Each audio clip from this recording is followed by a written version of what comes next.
She guards the secrets of midnight skies, adventuring where dreams arise.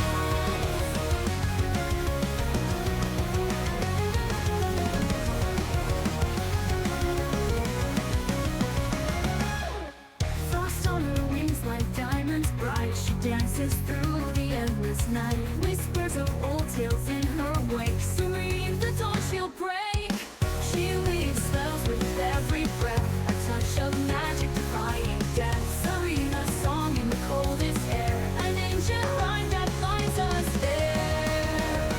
From mountains high to the silent seas, her power spreads with the winter so keen. She guards the secrets of midnight skies, adventuring where dreams arise.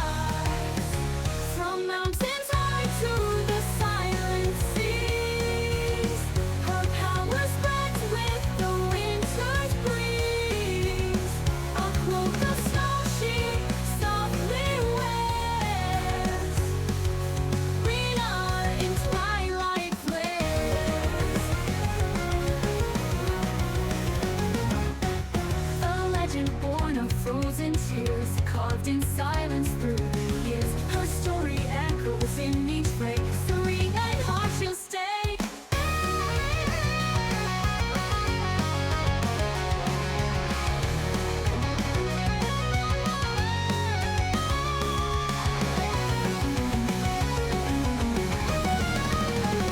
She weaves spells with every breath, a touch of magic defying death.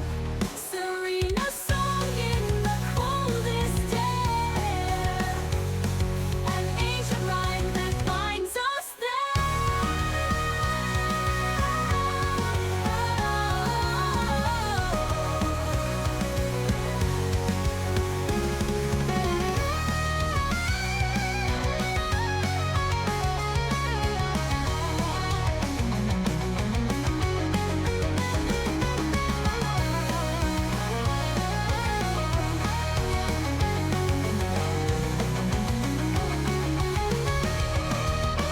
From mountains high to the silent seas, her power spreads with the winter's breeze.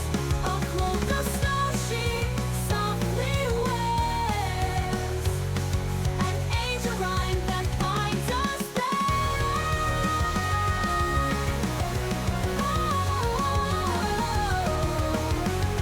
An ancient rhyme that binds us there. Welcome back, my lovely snowflakes, or welcome. And if you're new here, it's Serena Magic coming at you once again with the Sorrowverse. We are actually on episode 4. I am not sure if it took my change or not. I know the bot, I forgot to change it before going live, so I'll probably have to change the VOD name, but whatever. We are going to have fun today. I am also having to deal a bit with my new kitten, Tails, who is trying to play with my mic cord. But it's going to be a lot of fun, and we'll get into it here.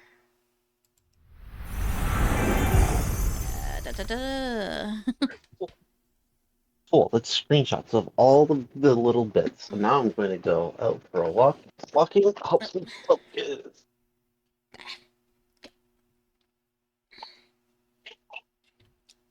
Walking with pants on because it's a little chilly. Tails, I can't see things with you like that. Okay.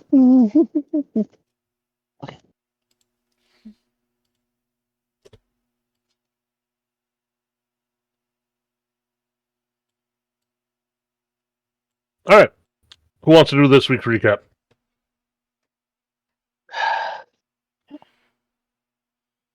Come here. I can in a second. All right. This is my favorite thing to volunteer my players to do.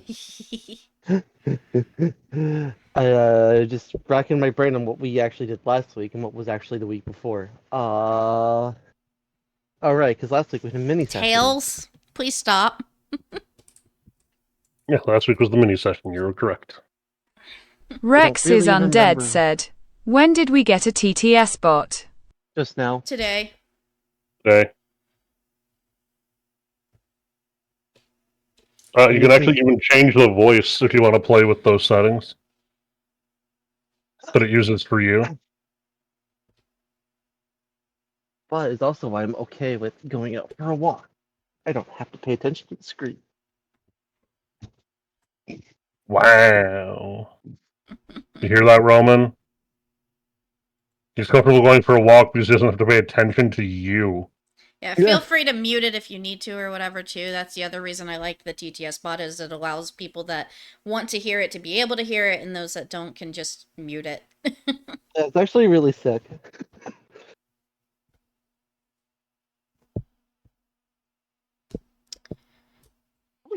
Come So here, yeah, I can Tails. recap it for last week too, if that's better for everybody. There's not a lot, not a ton happened last week because we did a little Yeah, I mini don't remember specifically what happened last week because We it did was a some mini training session. with the, Oh, right!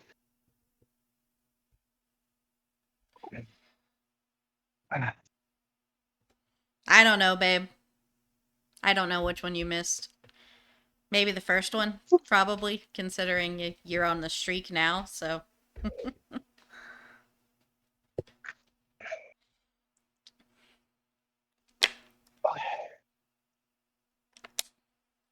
Or it might have been the one where we ended up not actually having a session.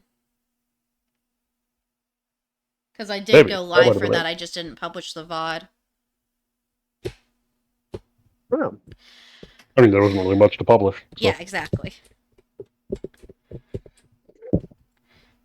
Okay, I need you to not play with my mic cord, Tails. Well, let's see. I think last week was just unquote roleplay. Yep, it was. We I Galen had a don't have conversation my to okay, confirm they're some over there. suspicions. Had a nice little hypothetical chat with Sorrow. Just use my metal dice. People went so I outside to don't have practice worry and hone about their skills Tails' because outfit. what was known. We found out that maybe when Plan B happens, we should be ready for it. Speaking of, a list was put together, including a quick conversation with Sarah about what Plan B actually means. We're putting down some requisitions.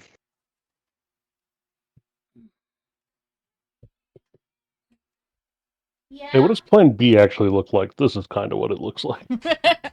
Kind of when shit It's hits like the fan. everything has what gone would you to like shit if we have to do have? Plan B. Literally everything has gone to shit. Plan B is very fluid. We really hope that it happens after we do what we have to do, but boy. Or it doesn't happen at all. I'd Boy, would prefer it be not to happen convenient at to know all. what that's going to look like before we get there. Fucking health potion.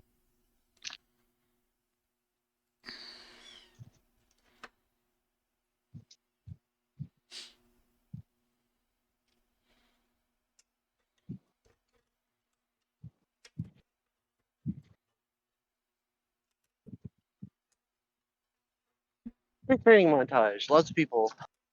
Lots of combinations of fights. We phase spurred with Echo. redemption. People's names, that's the problem. Absolution. Ah. Her name is Absolution.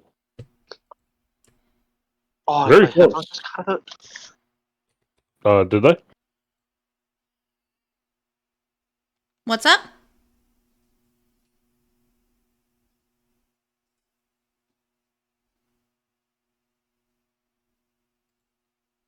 Can y'all hear me? I did. Alright, that's totally my fault. Alright, you back? Yes, I'm back. Hi. Her name is Absolution. Absolution.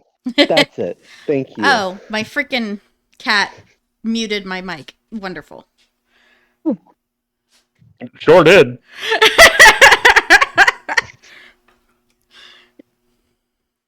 So yes.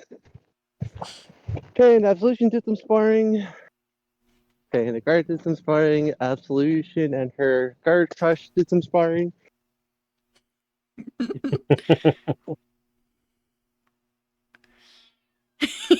Well,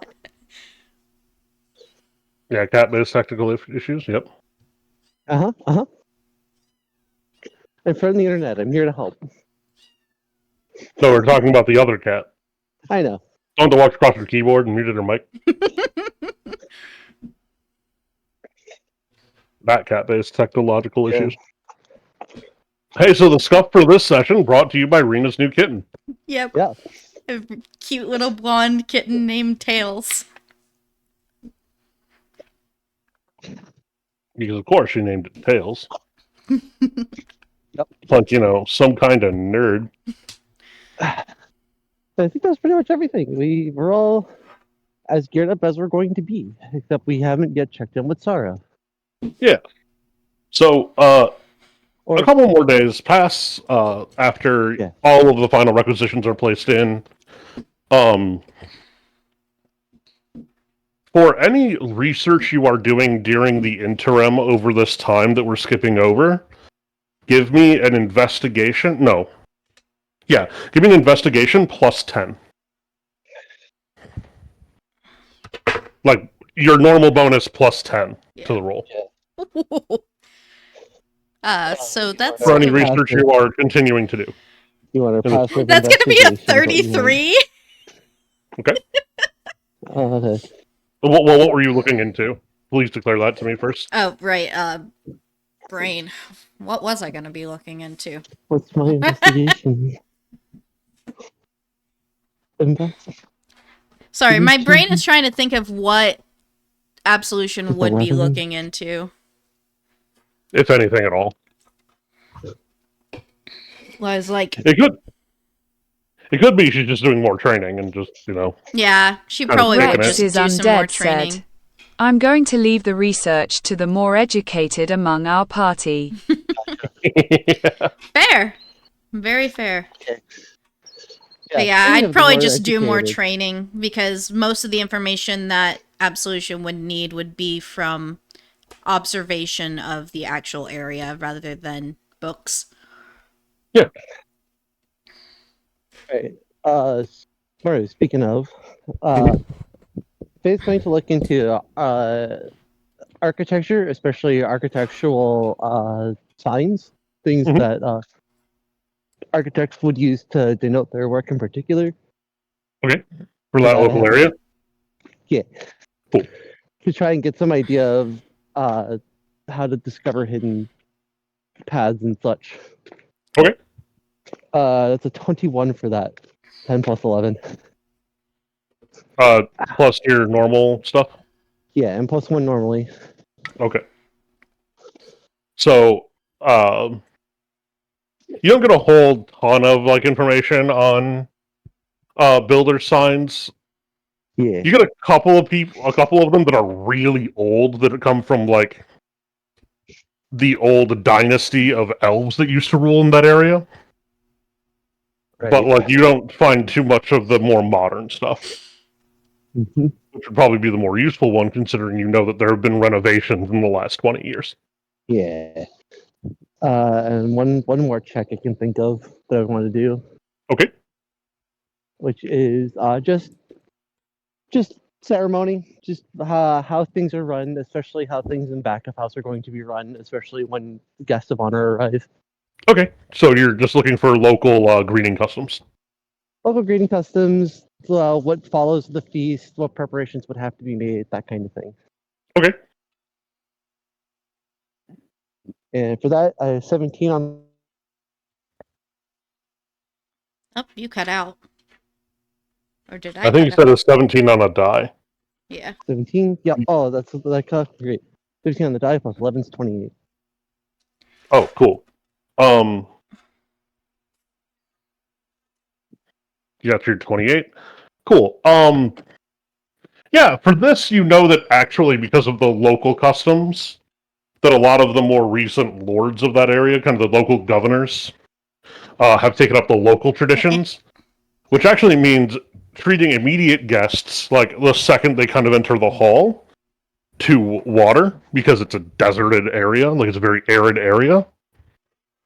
So immediately presenting your guests with water, typically some kind of a light fruit refreshment to get them in from out of the heat.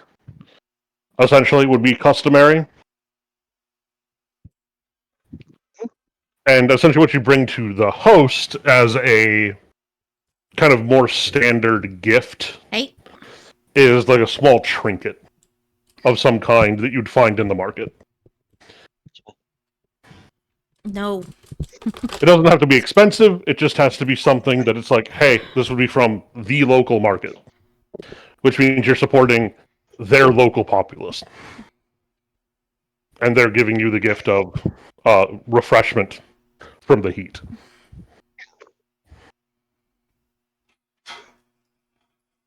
That would be a standard practice for the area. Now, what of any like the later feasts and stuff? Say again? What of later feasts? Because I assume there's going to be. So any kind of visit. any kind of big like state feasts in the area Yeah. would carry a lot of similarities to other regions. The host is supposed to taste each dish first to ensure quality, and that hey, I'm not poisoning any of you. Mm-hmm. Kind of being the point.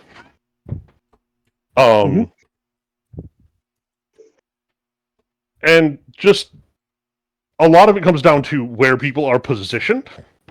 Guests of honor are usually higher up the hall, which you presumably would be. Yep.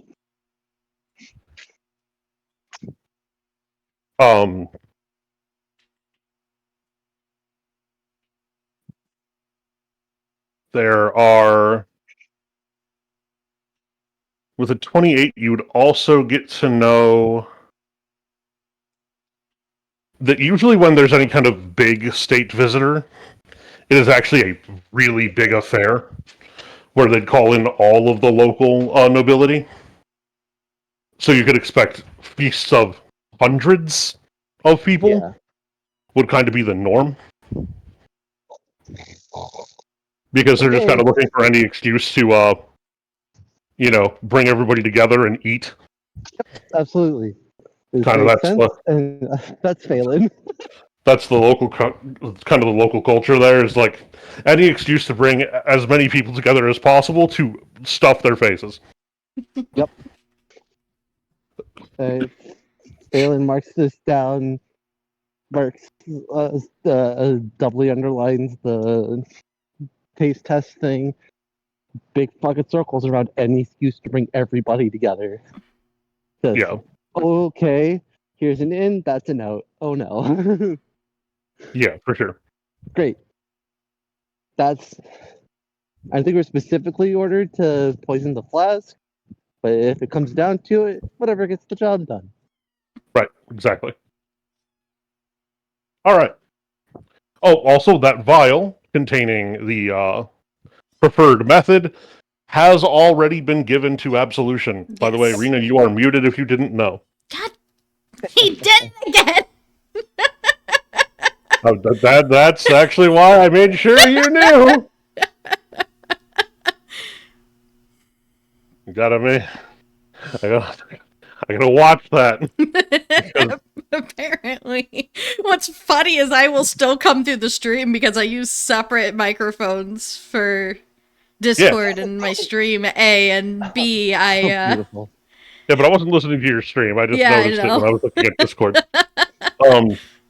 Full disclosure for anybody that would like to know, I am pacing relentlessly right now as I am giving this information. So, I'm just not even looking at my screen half of the time. I'm pacingly, relentlessly getting the information. So yeah, so I realize you're like on an outside trek walk. I understand. Yeah, but me and Cosmo are the same. It's like, can I properly role play and have big brainy stuff while sitting down? Absolutely, I can. I have more of them moving. Yeah, bitch, my focus would be so much better if I had something else to think about. So I think about my feet. Yep. Oh, I'm not even thinking about them. I'm just moving because it helps. Yeah, the moving creates stimulation through change of environment, blah, blah, blah, Yep. blah, blah. Yep. 100%. Anyway, so as you guys wake up on your 8th day in Sorrow's Manor, you are woken up early by some of her servants.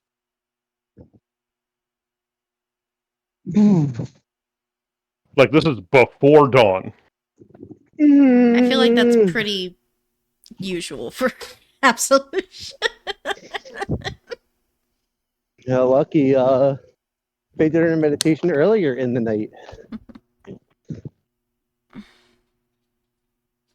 So she's probably not asleep when she's fetched for.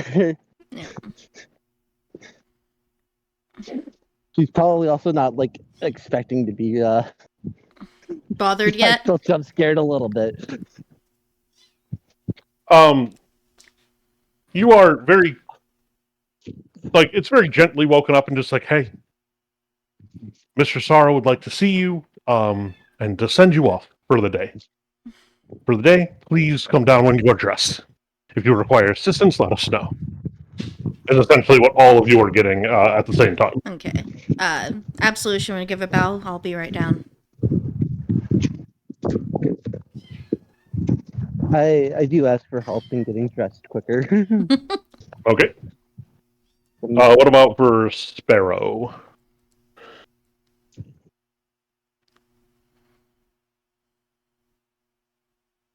Sparrow said, I'll be down in a moment's time. I like that you changed your name specifically for use with the TTS bot. It is This great. good. I like this. This is why Roman gets paid the big bucks to be here. Yep. Wait, we're getting paid? In friendship, I think. Oh, okay. Wait, we're getting paid?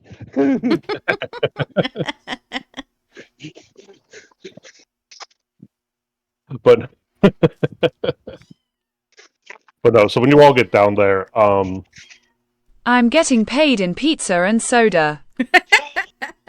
that's hold true. Wait, hold on. Hey, listen, if you were here, you'd also get paid in pizza and soda. Coward, I'll just get my own pizza and soda. I mean, that's also an option you have available to you. Yes. Okay.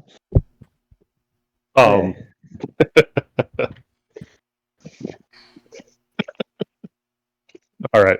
So you guys make it down into like the main bit of hall, and there is Sorrow, her butler, who is a Minotaur. You've seen him a few times, kind of directing traffic for different servants, household servants, but you haven't really interacted with him much.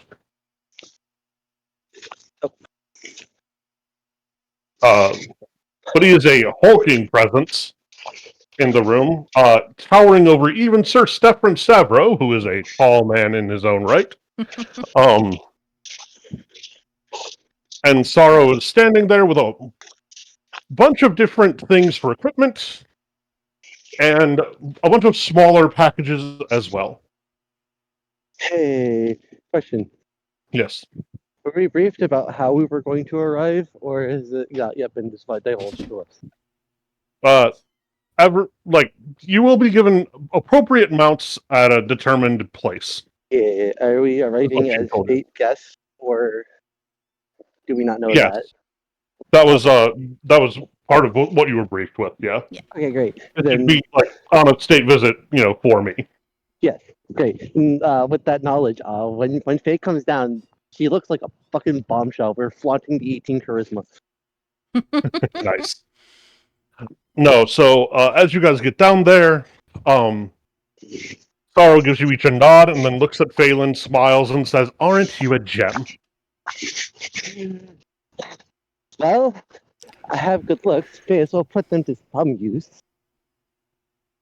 Sorrow nods and says, "I thought the same thing about myself," and just starts handing people different household servants different things to carry for you, naming what each thing is to you, like so that you know what's in each like bag, basically. Yeah.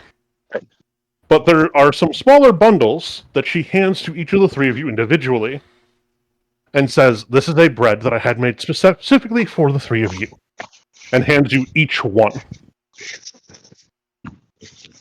If you unwrap them to look at them, they are, it's a small loaf of bread with different various berries and nuts baked into them. Does it feel warm? Because if it's warm, she's not opening it. Oh, it's warm. No. This was made as warm as this possible morning. for as long as possible. Right, yeah. Absolutely no touching. But you can kind of smell the berry and nuts anyway, Yeah. But because this it is kind of permeates. this is a treat and it shall not be wasted. Yeah. And she says, "This is what I give to all of Sparrow those who travel said, for me." "Thank you, Mistress Sorrow." You are most welcome, Sparrow. All those who must travel and endure any amount of peril on my behalf, I make sure to send them with good bread. At a very minimum. She's also sending you with all kinds of other, like, field rations that you may need in the various different packs. And then she says, "I have 2 final gifts for each of you." And she turns to one of her, one of the women you haven't really seen much, and she says, "This is my seamstress. She has made these for you specifically." And she hands each of you a cloak. On each of them is her emblem in a spot where your character would want it, as conspicuous or inconspicuous as your character would have wished it for it to be. Mm-hmm. So it can be on an inside seam, it can be on the cape body itself. I think absolutions would probably be on an inside seam or like the inside of the hood, where it could be shown. Sparrow said, but, "Okay, this is really important. Does my cloak maintain the feathered motif?" What do you think? She is an amateur? It does, yeah. 100%. Good, good. Yeah, it maintains that feathered motif, and has the emblem built in somewhere where you could show it if needed. On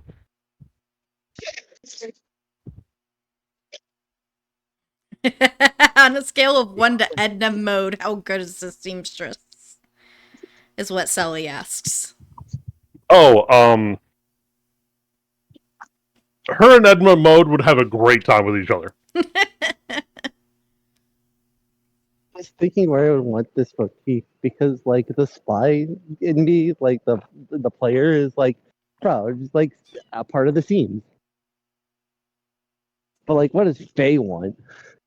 Faye would probably have it on display, honestly, because it would be a Probably. status symbol. The emblem Okay. is likely embedded on the interior of the hood. For Alright, me, cool. That works out very well for Sparrow, yeah. So yeah, it's probably visible, like displayed, official. Yeah, his is the status symbol. Yeah, and then the other two have theirs in much more inconspicuous places. Besides, they can always ditch the cloak if it becomes a problem.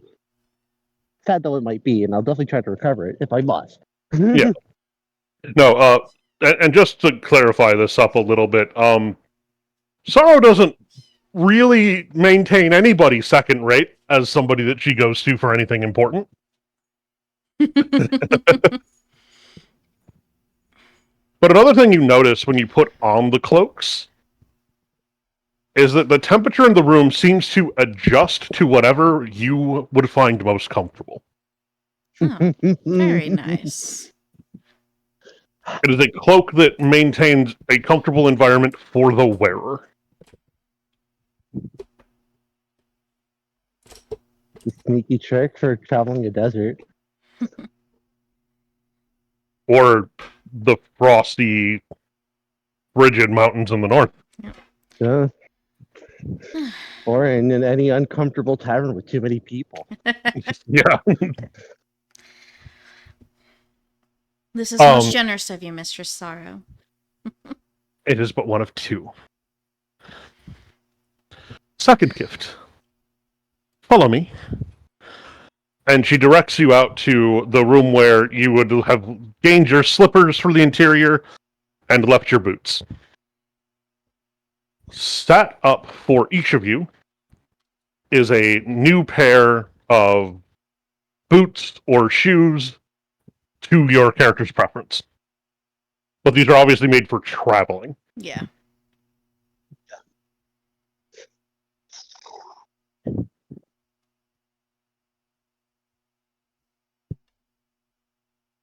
My cobbler did not decide to come to present them to you himself. He's a busy man, as it turns out. I've never been able to retain him for my exclusive hire. Much to my chagrin. I'm going to negotiate higher next time.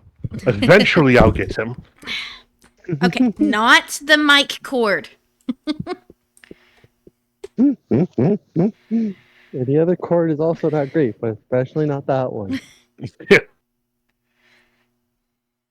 Like most of my other ones are like thicker and like have like the extra fabric weave and stuff like that where it's really hard to like actually break them or anything. My microphone cord does not have that. Yeah. Yeah. But Oh no. Those fucking And- rich girl. They have to process for new boots. it's like Fuck. I understand giving your people the tools they need to succeed, but this seems a bit much, I suppose. A bit much. Hardly. You see, the people who work for me will have the best. Nothing short will do. So, Stefan, he already laced on his boots. Please display to them the best property of these. He takes his heel, slams it into the ground, and scrapes as hard as he physically can. Not a sound is made. Oh, that is glorious. A tries this immediately. Yeah, it works just as well. Oh.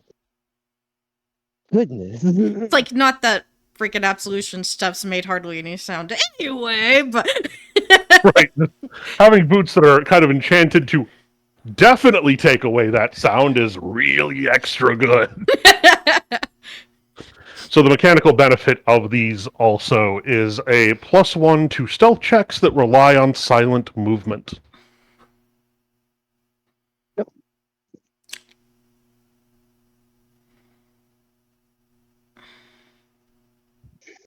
It's a very, very specific little bit, but if you require silent movement on your feet, you get a +1 to those stealth checks. yeah.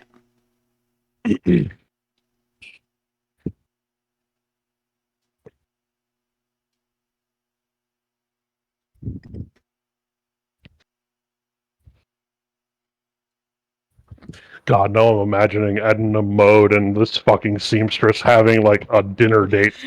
Really talk any kind of design. Anyway, Edna Mode goes on a fucking hour-long tirade about Sorrow's case, and the seems is just like, I'm doing my job. it's no, they're cloaks. A. B. They don't fly around constantly with things that the cloaks can get caught in. We're dealing with release different class. problems. Quick release class. That's it. That's all that holds it on. If it needs to come off, it just comes off. Yep.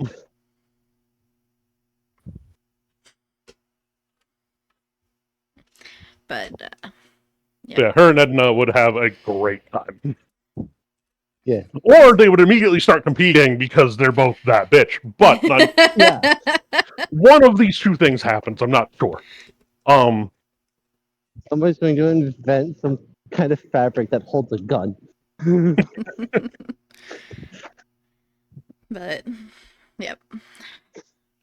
No capes. Of course, you always got to bring up the no capes. Hey.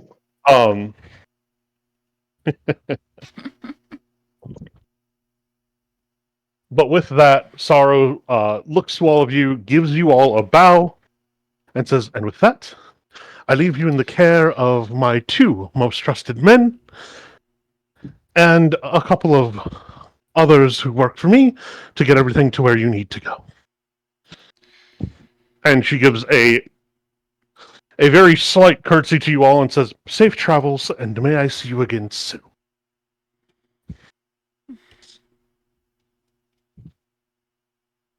A very reverent bow, just as honored as possible. We will not fail you. I expect not. You're much better than that. She smiles, she gives each of you a very light hug, and then disappears back into her house. Yep. Absolution probably stiffens at least slightly at the hug.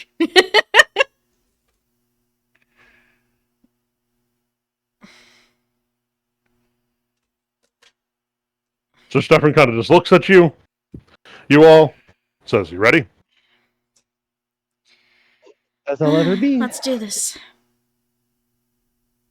Sparrow said, "That woman is an enigma to me." Sir Stefan laughs. So does her butler. Everybody else kind of has nervous chuckles. The 2 of them look at each other, look back at Sparrow, and says, "To us too." By the way, they say this in unison. She kind of terrifies me. The butler laughs and says, "Me too." And with that, he opens the door and ushers you out.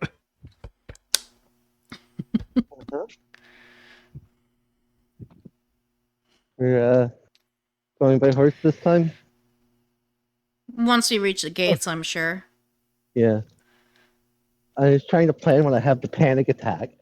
Remember, you're in a floating city. We need to take an airship down to the ground. Sir Stefan right. reminds you. Right. They're like the pop of recognition because she hasn't really been outside except for the courtyard. It's all right. Like a scale of the horizon just to verify. Yeah, no, Absolution, I think, is the only one that actually explored the city at all. Yeah. As a prank, we let this cloistered scholar loose in a library for a week. It's like, okay, this library actually rivals the one at the school I was at. I gather information in a different way than study. It's incredible. Or a different type of study, I suppose. Yeah. It is truly incredible, the things that are written down.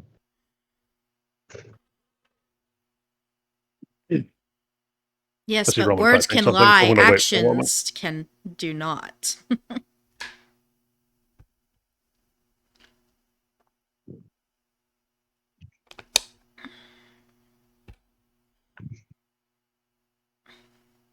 I think. Sparrow said, "I was refamiliarizing myself with the rest of my arm whilst the rest of my party gathered information."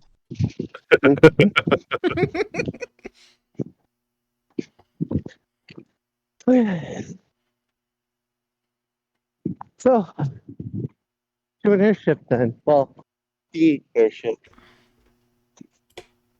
So you guys are being led through the city, and it's early enough that the only people out are a collection of people who are going every few houses and knocking on windows to help people get up for their jobs. Maybe a baker or something like that. There's a few bakers who are baking, like you can smell fresh bread being made. You can smell some stews coming from a couple of the different inns and The taverns. single saddest thing that has ever happened to a character in D&D has just happened. Walk past the fresh bread and we go, oh, it doesn't smell as good as the one that was given to me. Just like, ah.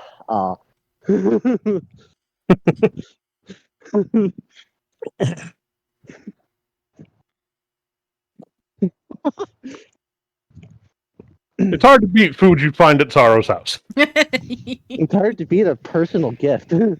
Yeah, absolutely. But as you're led through the myriad bits of city streets, the first bit of light, that blue pre-dawn light, starts to hit into the sky as you make it to the aerodrome, which is a fucking gargantuan building. That's a technical term. And as you walk in, for those of you that are familiar with arcane usage, you were walking towards a Minotaur standing behind a podium with a series of books in front of him, whose pages seem to be moving on their own. And he's just kind of looking down. He hears the footsteps and says, "I'm sorry, you lot, but if you do not have tickets already, you're going to have to wait another 2 weeks at least. All passages are booked." He kind of looks up, sees the Minotaur with Sorrow's emblem on his chest, sees Sir Stefan, and immediately just says, "Oh, Mr. Sorrow's airship is waiting for you right that way." And he points off to his left. Convenient. You're simply doing your job. The Minotaur, the butler, kind of nods and says, "Have a good morning, cousin." The other Minotaur nods and goes right back to what he was doing, where he's... for those of you that know a little bit about how these different aerodromes work, what he's actually doing is confirming manifests and passenger logs. Yep. For every flight that's supposed to happen today. For the capital. It's an easy job. Yeah. I mean, So- it'd be really easy if you wanted to be negligent. Yeah, exactly. I don't think that's what he wants to do, though. I think he's trying to do a good job. Clearly not, because he's doing it. Right. Yeah. Not in the capital. Definitely not in the capital. No Look, cutting the chance corners. of an incident is low, but never zero. Yeah. So, you guys are walked down a long way, and you see all kinds of different airships from... Sparrow said, "This place is odd. Have I ever said that? Grand and audacious, but odd." What do you mean by this place? The aerodrome or the city? Sir Stefan asks. It could be both. The city. Says, staring off into the distance. Sir Stefan laughs and says it was a capital for an ancient empire. And then the rains came and took over, well, most of the continent and decided it needed to be more grand and 2 miles in the sky. I fucking geek out about it because I still remember my old research. But Oh, I yeah. surmise the aerodrome is included in the city. Yes. The thing is, It's I gonna- feel like the specific military maneuvers, the ways that they came to the conclusion, the mechanisms by which it actually floats. Geeks. Hey, Kazu. Yeah. Evens or odds? Evens. Okay, so I rolled an odd. So you're Okay. not going to have huge insights into how the aerodrome No. started and then was expanded upon over time. Nah, just the basics. Just the very, very basics. It's all still very cool. Still very fucking cool. But not the target of her research yet. Yeah. Yet. Being I was the just- keyword. Listen, I was just like, maybe you ran across it and you memorized Maybe. it at some point Maybe. earlier in your life. That's fine. I was waiting for the nat 20. So. Yeah, but yeah, no, Faye was never going to, even if she had the insight, she wasn't going to share it in front of Starrow's people. Waiting for Roman to get done typing.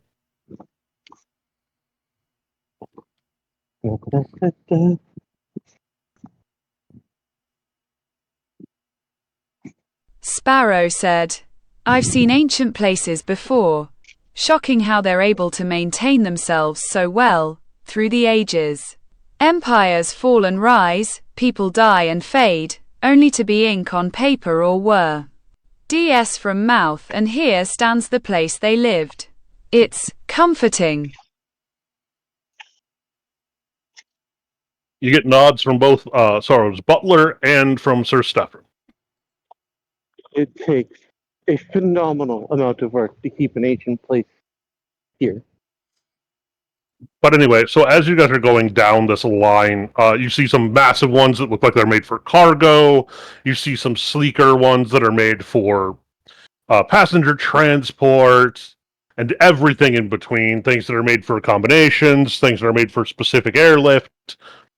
And then you get to the end, where you see probably the sleekest and grandest of them all, bearing Sorrow's sigil.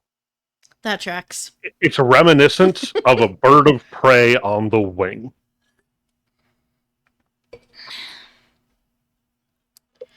That 100% tracks. Yeah.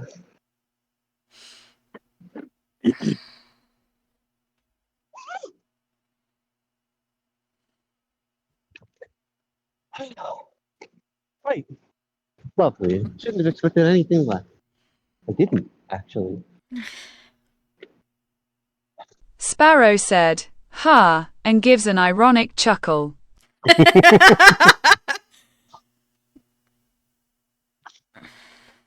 So Stefan looks a little confused for a second, and then he puts two and two together and goes, "Ah, yes." And also finds it kind of funny. The various serving people come on to go onto the ship, place all of your bags and supplies in a compartment, and then they wait as the butler gives a farewell to his friend Sir Stefan, hand on the shoulder for each of them, a hearty laugh, a small bow, and they say, "Well, have safe travels. We'll head back to the manor." And gives a bow to the three of you as well, and says, "May you return soon, and safely, my friends." Back before you know it.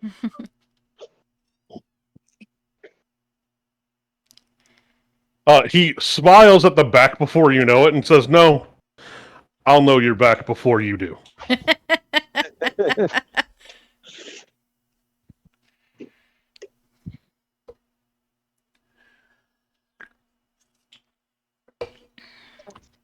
But then he gives another bow, turns on his heel, and leaves with his staff members behind him.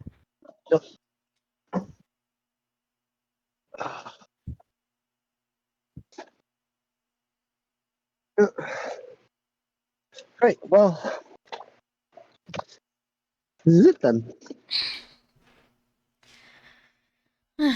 Off to some faraway place to do a job and then come back. As you load into the airship, you see all the extravagance you would have expected. Yeah. Yeah. From the flooring to the seating to a magical ice box, which Sir Stefan Cut out. moves to immediately himself and offers for the three of you. It is Before a that red. wave's even passed to me, Dave's having a goddamn panic attack because the weight of what they're about to do is just hit. So, Which, incidentally, makes the wine really well timed. so like, it seems as they get like further away, Absolution does actually get a little bit more on edge once we like actually load up and the This ship is and start still- leaving. Yeah, this is still at the dock. Okay, yeah. It's gonna take a bit Yeah. to load up supplies, so. Sparrow said, "I'll abstain, thank you, and I'll take a seat and strum on my lute." I only drink whenever it is socially necessary. So Stefan kind of looks at you and goes, "Who determines if it's socially necessary, me or you?" And he smiles.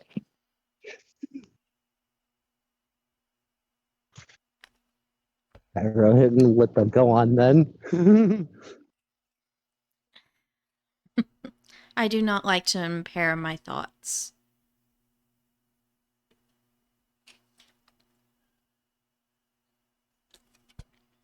I try to drink every now and again, give everybody else a fair chance. Yeah. But if you don't have any, that means more for me. No, please. Please. I'll take at least 2 glasses. He immediately pours you a third one and passes them to you. Sparrow said, "The concept of intoxication has been polluted in my mind, but the thought is appreciated." That is fair enough. He settles down into one of the chairs, motions for the three of you to all do the same if you have not already. Yep. Yeah. And then with a shout, he says, "Pilot! Take us off! We have places to be." You hear a shout back of, "Aye, into the air we head." You do not feel liftoff. The only way that you know that you're moving is the windows have access to outside. You can see the rest of the dock moving away, and then you can see the horizon with the sun rising over the mountains. Yeah, Faye notes with some stumble. The only difference between a prison and a luxury flight is that window. Well, also the other one was very rickety-rackety. You could tell exactly when you were taking off. And it took 2 hours to go from the ground outside of the city to the city. Well, different ways to look at it, I suppose. One is going to make you suffer, but also one could suffer through the lack of knowledge too. I don't know. There's something to it. It's not really my place. Oh, I was explaining that out of character, Yeah. like just Yeah, even so, Faye's still musing about it. yeah, that's fair. Faye's had a little bit to drink. Yeah, she had a couple of drinks. I'm holding up She 5 might be an fingers. elf, but she's also a youngin'. She doesn't know how to take it yet. Yeah, I'm holding up 5 fingers. She had a couple. Yeah. But Absolution will probably take in a deep breath at some point and be like, just one last job. If I can get through this. If I can just get through this.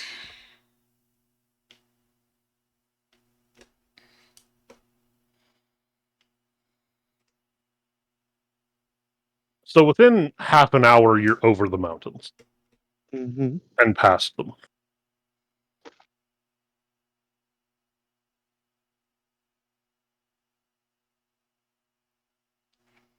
Faye has once Faye is over the hill, as it were, and has at least come to terms with the drunkenness. She is at least starting work on the paper that she started in Sarah's mansion. Because fuck Yeah. it, we have time. About an hour and a half later, you can't see the mountains behind you, and the airship is coming to a landing outside of a small town.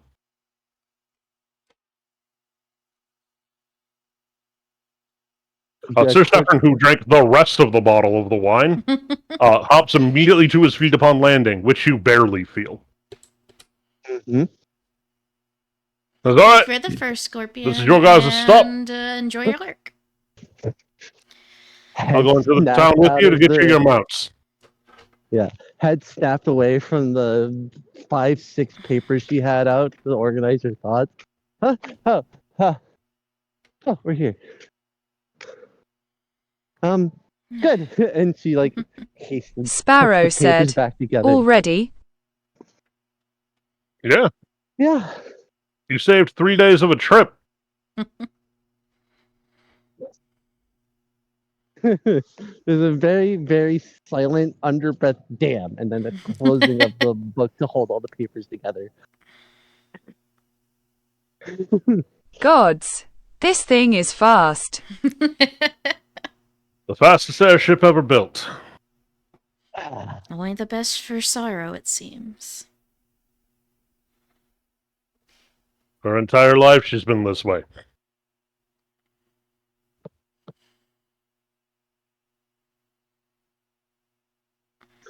Certainly leaves room for thought. Okay. There is a slight bitterness to The the way that expectation Absolution said and that. standard keeps being raised and raised. Oh, what was that, Rena? There is a slight bit of bitterness on her tongue as she says that. Just an ever so slight amount of bitterness About what? when she talks about only the best. First. Oh, yeah.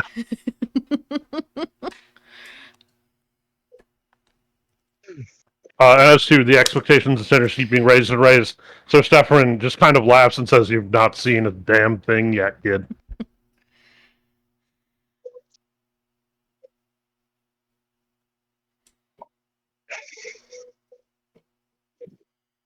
It has not stopped taking notes, even though she's closed everything together. She's still writing something on her hand.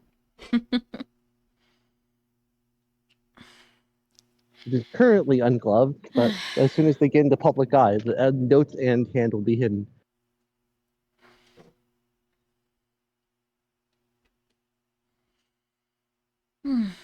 Sparrow said, "There have been times when it feels familiar."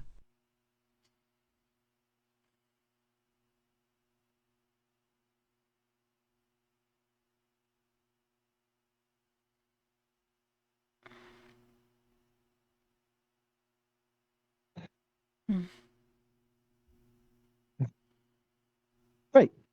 This is all very new to me, but I would be remiss to not mention I am also a little off guard.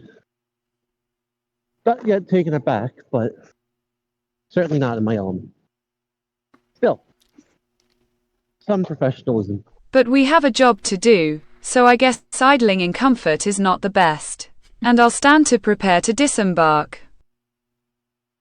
Sir Stefan nods, motions you over to where all of your bags are stored in the compartment, and starts handing them to you to take out with you. yep.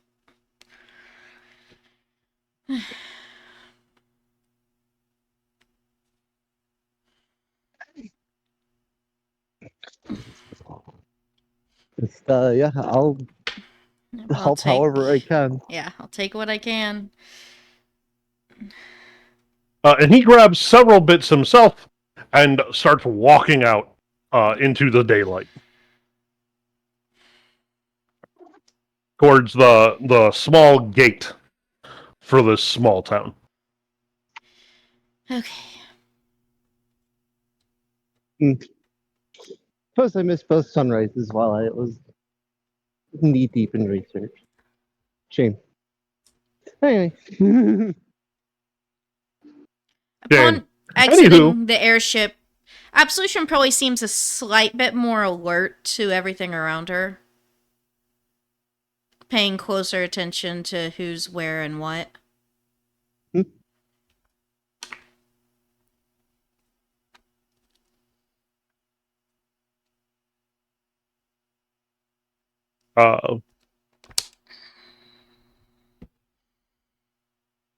Yeah, so following behind Sir Stefan in his very long strides as he goes towards the gate, there are two guards there who seem to be leaning against the gate, and they immediately snap to attention with Sir Stefan walking towards them, and hail a challenge of, "Who goes there?" And you hear in Sir Stefan's voice not a shade of like the alcohol he very obviously was drinking in his voice. So Stefan Savro, representing High Wardeness Sorrow. I have business here, dealing with your stable master. Both of them look absolutely shocked that that's the person they're talking to, and give some very hasty salutes and retreat into the town to get the stable master.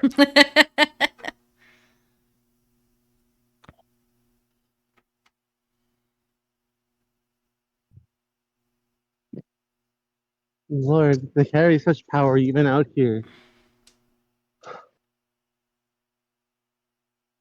Certainly a lot to think about. About 10 minutes later, Sparrow said. Is that her name carrying that weight in their steps? Hers, or both? Yours, or both? he looks at Sparrow and says, "Oh, her name, mine, and the title of High Wardeness. So all three, as it were." And he seems like he gives you a small smirk. And it fades almost immediately as the two guards come scrambling back through the gate. Back to just all business. The stable master is on the way with the requested mounts, sir. And they give another, very hasty salute, to which he just nods, returns the salute, and says, "Be at ease, men." And they very nervously are less straightened.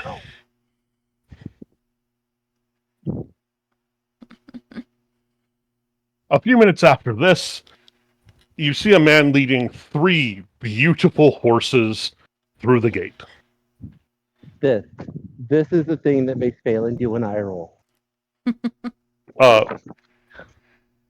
He's a one-armed man of 6'4" and looks like he was built to hold a fucking battle axe. A warhammer.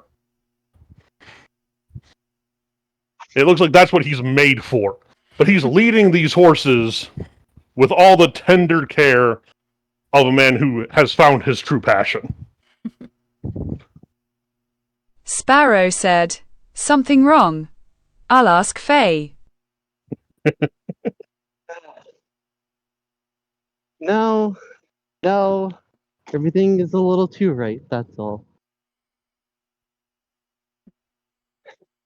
We'll talk about it on the way there.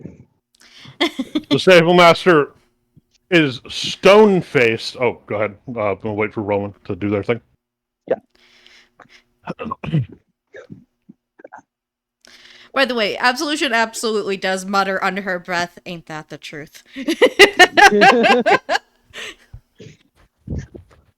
Ain't that the truth? You get used to it, but it never feels better.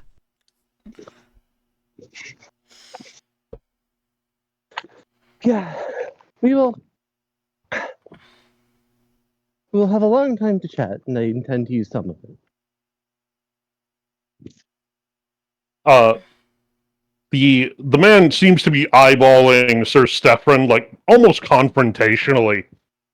As he walks towards him, he meets him face to face, the 3 horses behind him. The 2 men seem to be staring each other down, and then the stable master just looks at him and says, "You got fat." To which Sir Stefan says, "So did you." They look at each other for another moment, and they both laugh. Absolution will just kind of awkwardly say in a low tone, "It's probably all the cobbler." It's all the cobbler. Sir Stefan shoots you a scathing look. To which you hear a belly laugh from the stable master, where he says, "See? I told you the cobbler would get back to you eventually. Maybe one day it'll even slow you down. Not slow enough to be beaten by you, Horace. You're lucky I've lost me an arm. I lost me an arm 20 years ago. I also had to put you in the dirt for that. As it is, you're probably barely a match for me with both of yours, so the gods work in funny ways.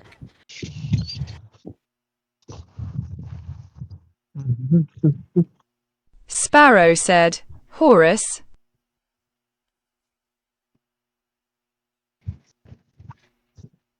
No, Horace. Hoarce. Horus. a link. Black Rage intensifies.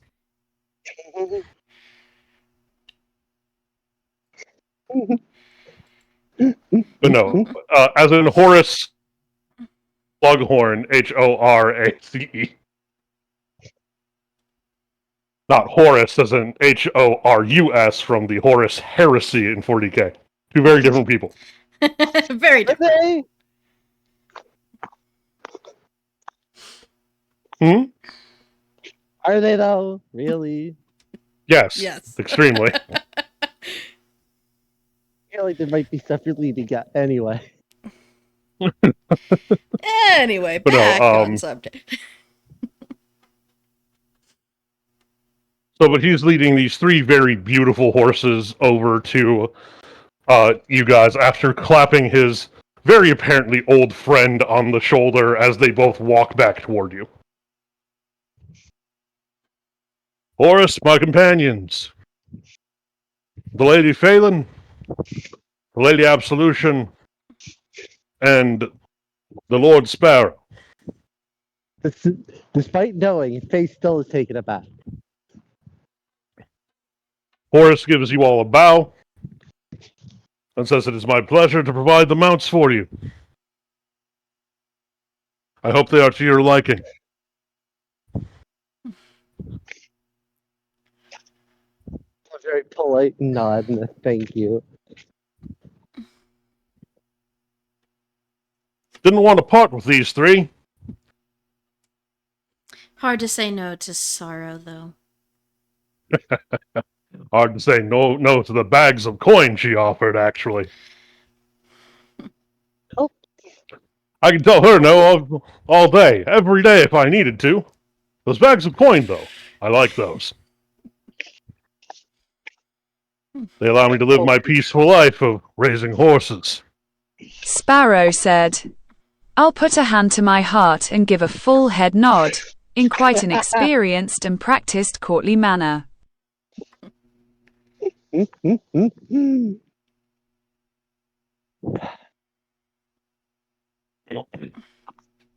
Yeah, no, Absolution also would have done a very courtly bow. He waves those bows away and says, "No need to bow to humble stable master. Oh, I can see I am you just a are man." not. I can see you are much more than the simple stable master, but we shall leave it at that. Maybe at one time I had been. No longer, miss. Maybe just as a matter of policy, I'm quite polite to people who could fold me in half. He laughs. Well, I lost my arm in this one's uncle's rebellion. Fortunately, I was fighting on his side. The loss of the arm might have meant my life. So Stefan nodded and says, Horus was one of my main men. He was part of the unit I led, and he fought, I don't know, for an hour, missing an arm.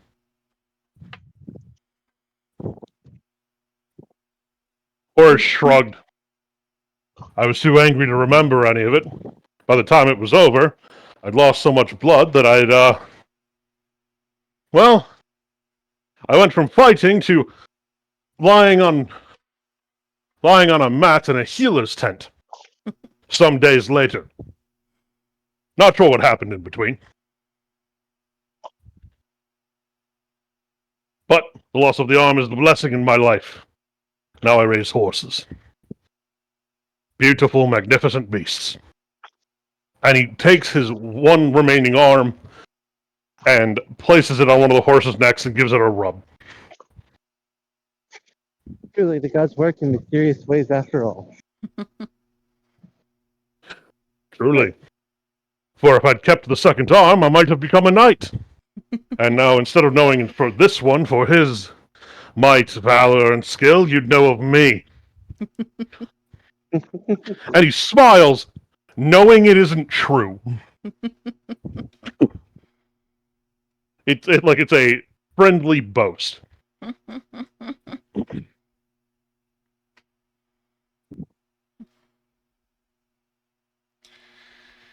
Well, thank you once again for the horses. I do believe we should be trying to get on our way, though. Thank you for your custom. Please, take these. They each have a favorite treat. So, and he hands one to each of you according to which horse is yours.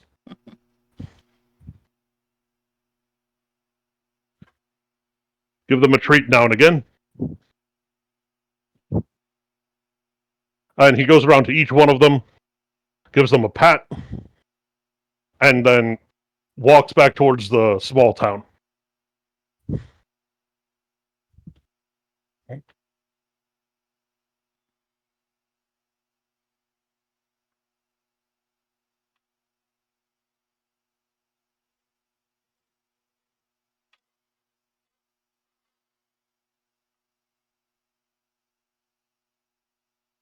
Ah, I have been muted politely.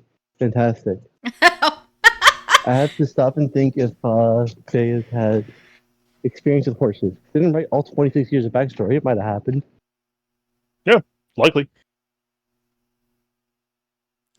Absolution think about most it. definitely has ridden horses before.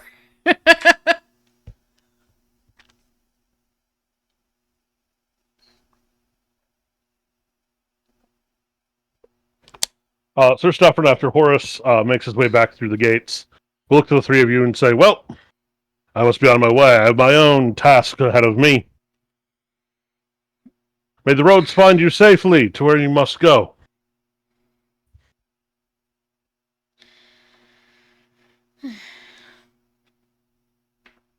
May we bring this task to a swift end. Swift and easy. And a safe trip home.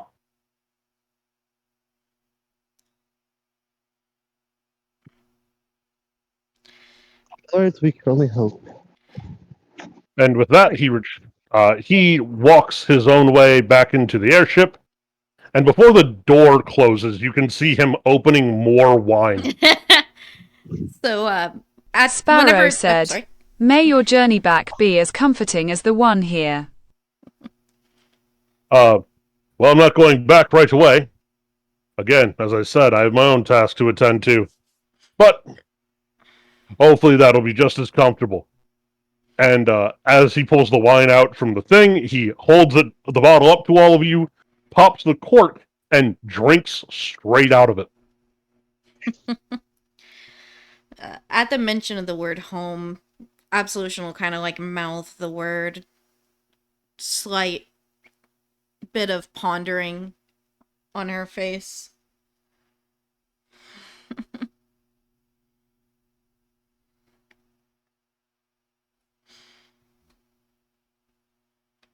But beyond that, that's just a small little moment.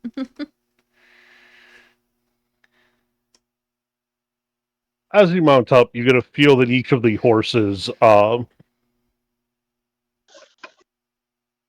seems to have like a complementary personality to its rider. Oh, good. My horses are smart, huh?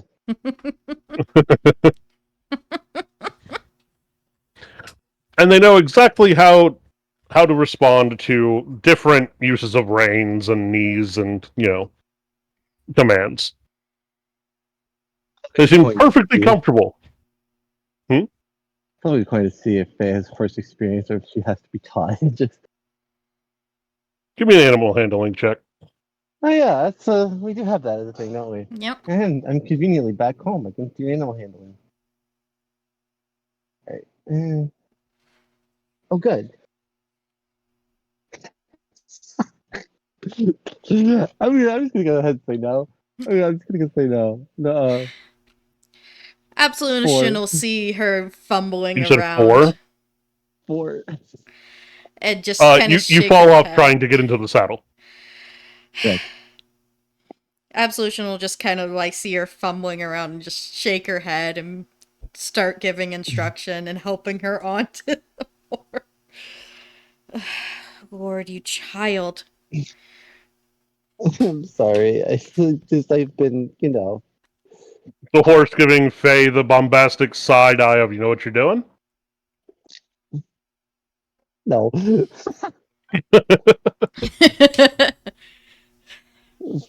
Once again, Faye apologizes for being a kitty girl.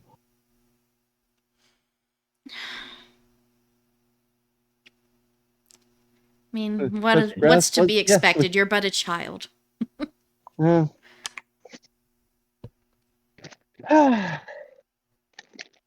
Yeah, well, Sparrow said.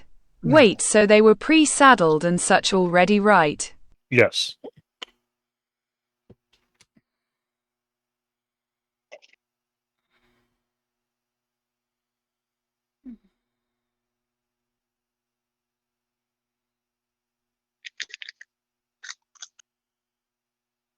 The speed in which Sparrow mounts that horse is downright impressive. bunch of adventurers in here, huh? As you guys head south down the old Agrosian trade road, you're making good time. A, because the horses are well trained, well bred, very strong horses.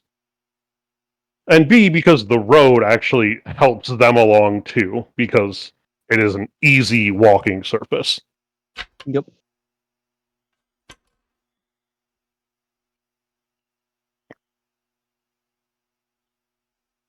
After about an hour or so of travel, you see a cloud of dust off in the distance, which means lots of people walking off-road, coming up the road.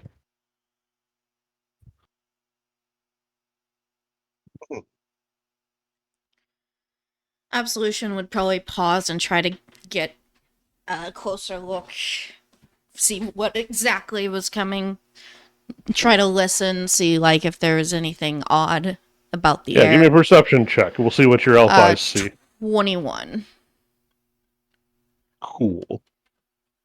You can see very faintly some rough, tattered banners, and men walking. There's some occasional glints of like metal. To what you can see, it looks to be a troop formation of some kind. Anything identifiable on the banners? From this distance, no. Okay.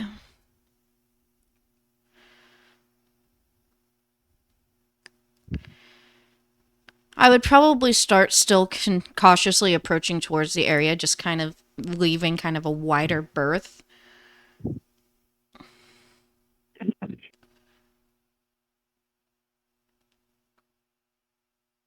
About 20 minutes later, the head of that column seems to notice Seems to notice us. you. Me. Very hastily. You guys, the three of you. Okay, all three. I'm like, me specifically. That makes a No, huge the three of you. difference. That was the plural you. He noticed y'all, okay? Yep. They seem to very quickly gather up, are also mounted around them, and they kind of headlong, like, gallop towards you very hard. How many of them does it seem like there are? Like, 6. And this is not the ideal place to fight. What all else is around? Is it like open plains? Is it... Sparrow said. Sparrow is still strumming. Is it like plains? Are we in like a It's- hilled area? Is there like a forest nearby? So it's plains. The nearest forest off to either side is off to the western side, so off to your right, and it's some 500 feet away. Yeah. And it's not even like a full like forested area. It's more like a collection of trees. Okay. They rein up about 10, 15 feet away from you. You hear a very muffled shout from inside the helmet, which he immediately then pushes up the visor. Afterwards, he says, "Who goes there on what business?" Okay. So are the banners identifiable now? They're identifiable as somebody from the royal family, and the person speaking to you is very obviously a tiefling because of the red Yeah. skin and golden eyes. I'm gonna just go ahead and, because my character is paranoid as hell, do an insight check on him for a 25. Yeah, okay, so, he seems to be, like, kind of mad that you are on the road in front of his column. But that's not because, as far as you can tell, that you're on the road, it's just more that he now has to deal with you that he's angry about. Okay. We are traveling for Lady Sorrow. My cousin, where... Then he looks at, Phelan, sees the emblem. It's like... What business does she have you walking the southern road for? We're visiting her twin. He seems to scoff at this. Oh? Is there something I should know about? You and that whore are too low to know much of anything.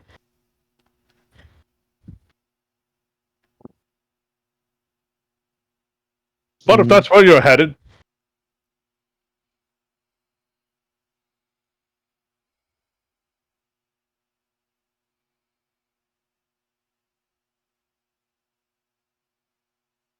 I think you cut out? Mine? No, Oh, I okay. stopped because I see Roman typing. Oh, okay. Gotcha.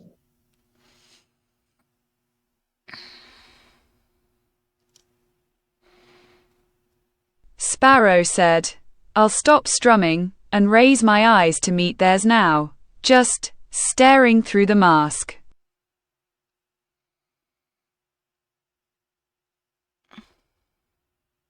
He kind of sees this and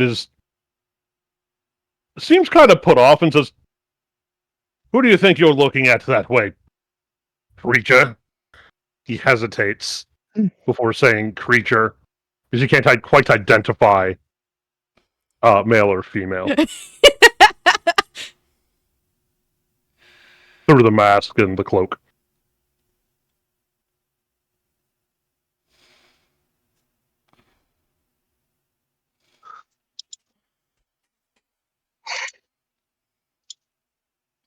Remind me his words just before. He called Sorrow. He said, "There's much that... Is there something I should know? There's not much that you or that whore know."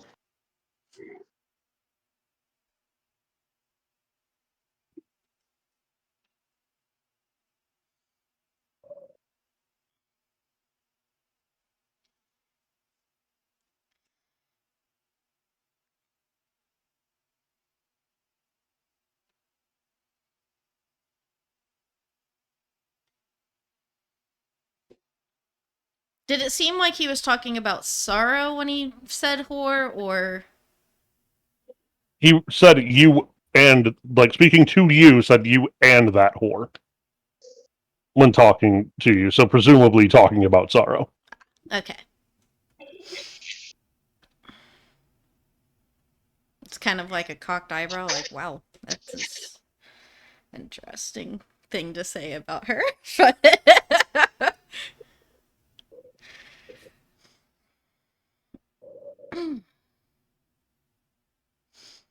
well, if you do not mind, we would prefer to be on our way.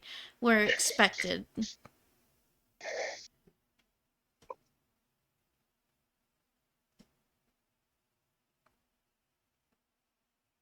Waiting to see what Roman's got going on here. Yep. What Roman's cooking. Sparrow said, I bear you and yours no ill will, my goodman. But I would ask that, regardless of your rank and familiarity to my mistress, you guard your tongue about her. Damn. Well, what will you do? I happen to bear a name. Horror Rain. And that is the feeling you will feel as I take your heart if you speak back to me again. Ooh. Ooh, can I roll like a history on that? Because I did do a lot of research on the royal You family. sure did. I did You a can roll it bit with some myself advantage. as well. Yeah, you guys can roll these history checks with advantage. That's a nat 20 for a 21. Oh, nice. Hold on. Of all the things for me to get that on, though. We both got that 20. Don't worry about it. This is fucking amazing. 23.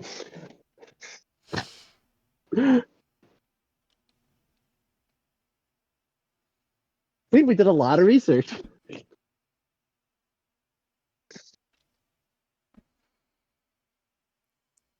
Oh, that's so good. Oh, that makes me very happy.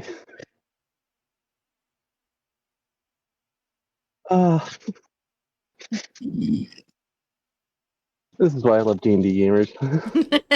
Right? Oh, by the way, for Roman to type what they're typing, you both know that in the last century, there's only been one horror reign.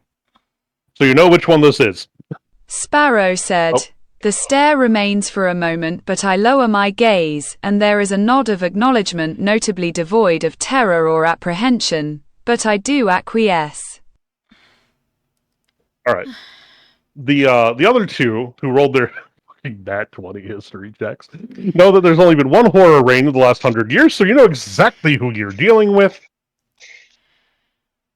You're dealing with one horror reign whose father had actually fought against the main family in one of the Stavros rebellions. He's from a disgraced reign line. Oh.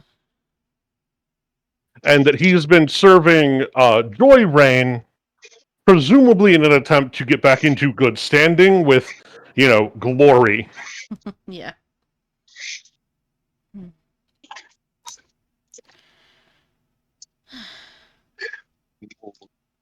Daisy visibly biting her tongue on this. Let's see. I'm just trying to decide, like, if it would be a good idea to hint at knowing this.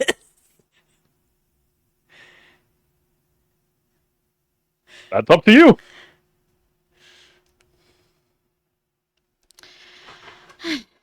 Sparrow said, Oh, I don't know that at all. I'm just assuming all reigns are reigns, LMAO.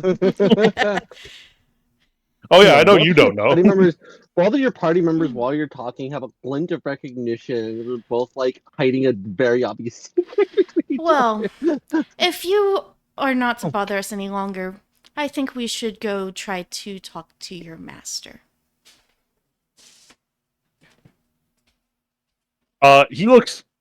He works his jaw for a moment, just like trying to find the right thing to say that won't like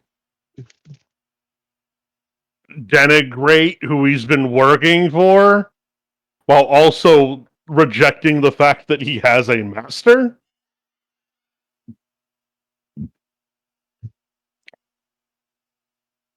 And eventually he lands on, Seed the road for your betters.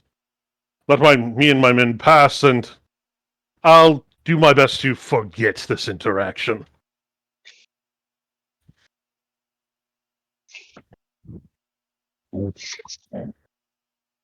He looks really flustered, lowers his visor, goes to shout to his riders, immediately re-lifts his visor, and then re-shouts the order, shaking off his head because, he just reverberated it around in his helmet.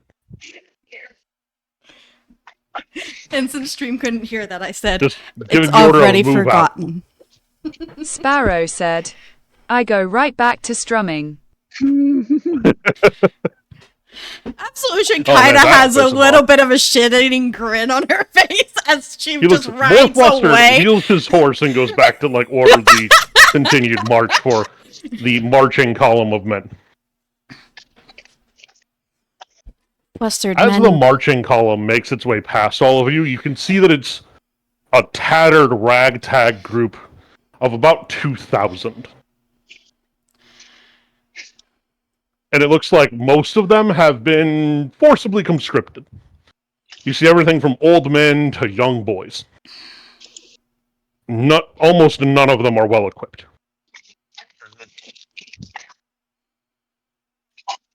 That doesn't seem to phase Absolution at all.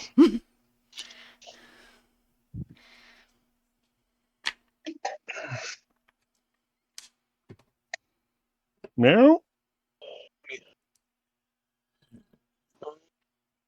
That's my performance. I kind of want to. But Absolution absolutely has kind of like this small grin on her face as she's just riding away. Really to salt the wound. I'm going to roll a performance check to improv lyrics. Sparrow said, I'll mumble just so that my fellows can hear.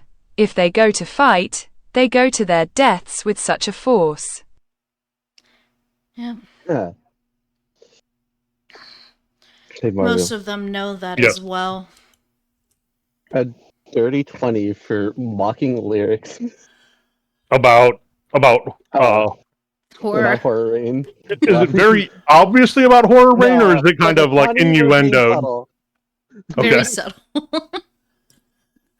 You do well, and you can kind of see his head turn as he hears it, but it's vague enough to not be obviously, so he just keeps moving. Well, I shouldn't have along.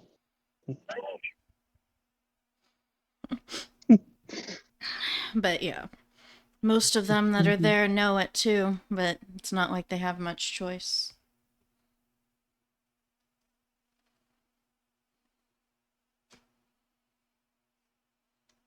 Not uncommon. Roman was typing something a second ago, so I'm Yep. assuming they've got something they want to say here.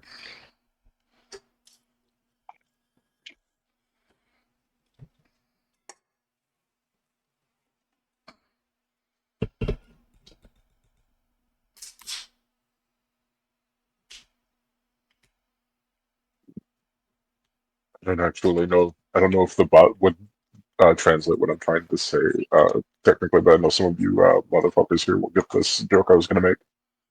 Poyahun. Nele Taran. Den Karmenik. Then I will die as one of them! Thank you. Nerds. I fucking love that movie so much. It's great. Yeah. Also, there was a little line behind that, and it's something like Thaya, as in they're all going to die. And it's like, then I shall die as one of them. Yeah. It's great. Well, I fucking love that scene. It was Lein Dakur de Ul Beduri Nakadaka Thaya. Nakadaka Thaya. Yeah. Yeah, they're going to die is Nakadaka Thaya. Nakadaka Thaya. And then before that, I remember the translation was they cannot win this fight. 300 against 10,000? 10,000. Yeah. They're all going to die. Then I shall die as one of them. Like, he didn't give a fuck. Nagin Thor Nehuri Ogurin Nakadaka Thaya. Nathadaka Thaya. Also, it's really funny because being another human in that room, they're talking in Elfish, and all of a sudden Aragorn says that I shall die as one of them. Bro, what? Sorry. It's like, Sorry. well, you know that they're both talking in Elvish, and then just I shall die as outburst. one of them. But yeah. Oh yes, Yeah. the multilingual guy forgot that he was speaking a different language. These things, they happen. Anyway. Anyway, so you get past the end of this really ragtag column that has a couple of riders kind of at different points that seem to be there to stop people from deserting the column and to keep people moving so they don't stop. Sparrow said, "A link." Oh no.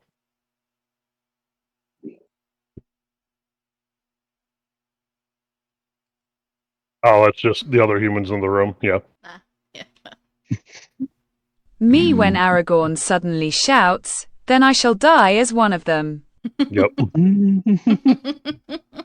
But anyway, so another couple of hours passes, and you see off to like far to either side of you, you see people on horseback that seem to be converging towards your location from both sides, and then you see another couple of people coming from in front of you. They don't seem to be coming full gallop, they seem to be coming to you semi-quickly. Do they But seem they're not to have like racing aggressive toward you. stances? No. And they're also holding banners high, but these are less tattered and more easily identifiable at distance. Okay. These are also rain banners. Oh, Can I God. possibly identify it? You possibly could. Give me a history check. It's gonna be a 16. 5. So 24. Oh wait, if it's advantage, it's a 19. Spring. Let's see if I press the vegetation real quick.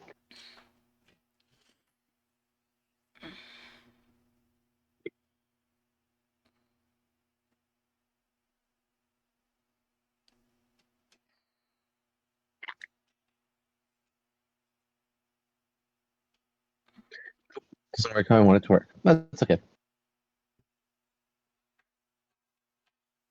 Alright, so with a 16, you can't quite identify whose banner this is, Mhm. but you know it's one of the rains from out of the east. Okay. The total of 10 riders, 4 coming from either side of you, and then 2 more coming from directly in front of you, hold up hands for you to stop.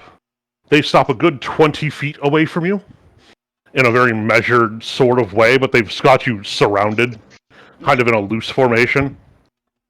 The leader of the group, who has come from in front of you, lifts his visor and approaches at a very slow walk on his horse. Yeah. Sparrow said, "Smarter."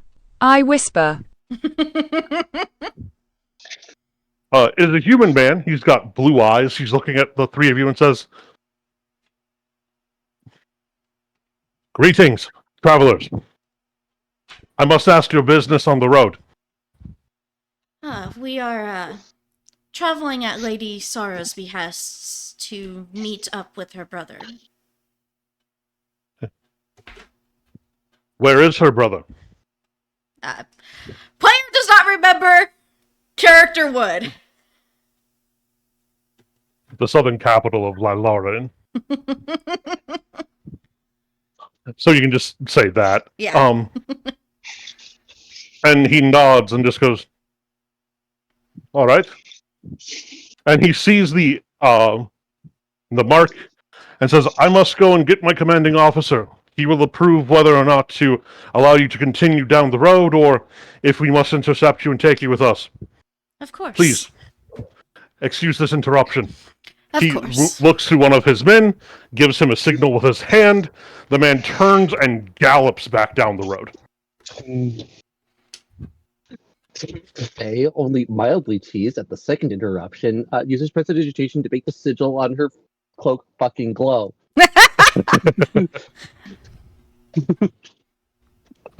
About in case 20, the third one shows up. about 20 minutes later, there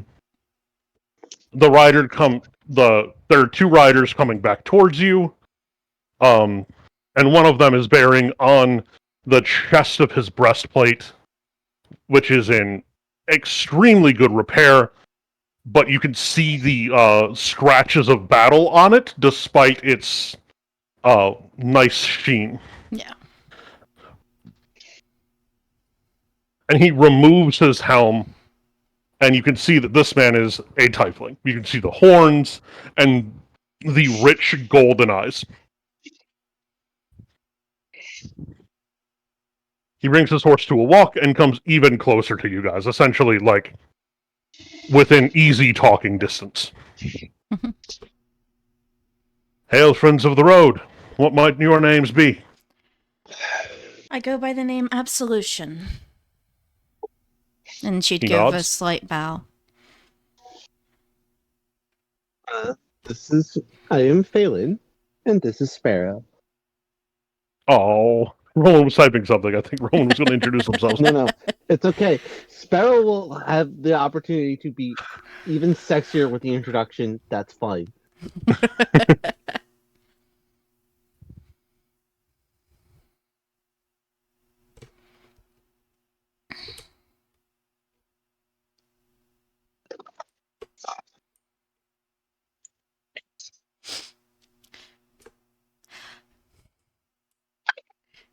Does there seem to be any kind of acknowledgement of the name that she chose or the fact that her hair is cut? He just gives a nod. He doesn't seem to have any overt. Sparrow said, "Those in this land and beyond refer to me as Sparrow." And I stop strumming to nod and place a hand over my heart in that same way. He gives a nod to both Phelan's introduction and to Sparrow's. It is wonderful to meet the three of you. My name is Honor. Dang it, it is so hard not to say He's gonna roll the fucking history check. I'm gonna ask again. Every time we come out to somebody, I'm going to ask again because we didn't actually cover the entire family tree. Absolution actually did.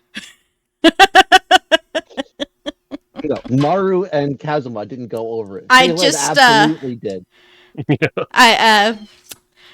That's a nat 20 again for a 20. Oh, Sparrow said, so "Hey Maru, where's that rain family tree?" Yeah, hey Maru, where's that rain family tree? I'm giving the party negative inspiration. What? Why? All right, I'll just take the one then. All right, that's great. I rolled a 14 on history, so that was good. The nat 20 You wouldn't knows. get the joke, Rena. It's been a thing since the first Sorrowverse game. It We've is, literally yeah. been asking for a decade. Not literally a decade. A little over half of one, though. Yeah. Yeah, Maru. Yeah, anyway. Both of you would know this but after hearing the name that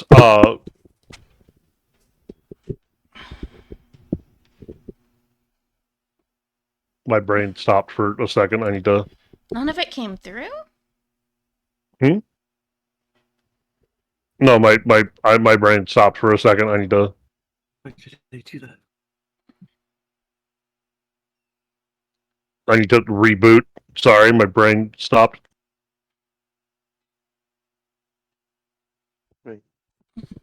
Okay, bike is on. I am getting input in OBS. Oh! It apparently didn't come through Discord. I don't even know what I said now. Oh well. So you'll know that Honor is took a name took the name of his father, who also had the name Honor. You can tell this is the younger because the older is in his 50s. This man is in his 20s. Yeah.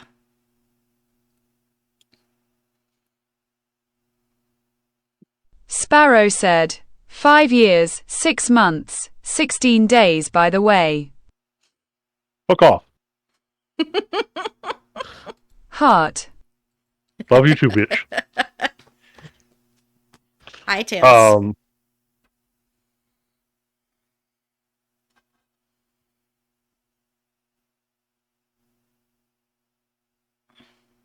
I have had food thrown at me, by the way. Good.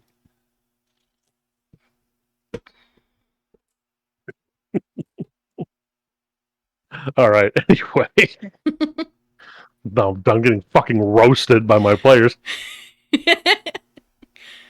But you know that he spent quite a bit of time. Something. I'll roast you. Feel free. I deserve it. You know that this Honor Reign has spent some time serving both Glory Reign and Sir Sephirin Stavro at different times as a squire. He took the name that his father had because he wanted to carry on that sort of tradition of service, and has had an impeccable fighting record. When there have been skirmishes and smaller, less noteworthy rebellions, he's helped to put them down and helped with all kinds of minor insurgencies and such things. But he looks at the three of you and says, "Now, where to were you heading again?"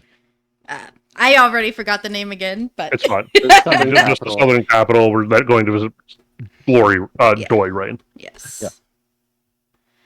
And he nods and says, "On my cousin's behalf, eh?" Good. Taps the glowing sigil. I will say we did run into another cousin on the way. One horror. And fleet of thrown together troops, it seemed. Yep. Sounds like horror.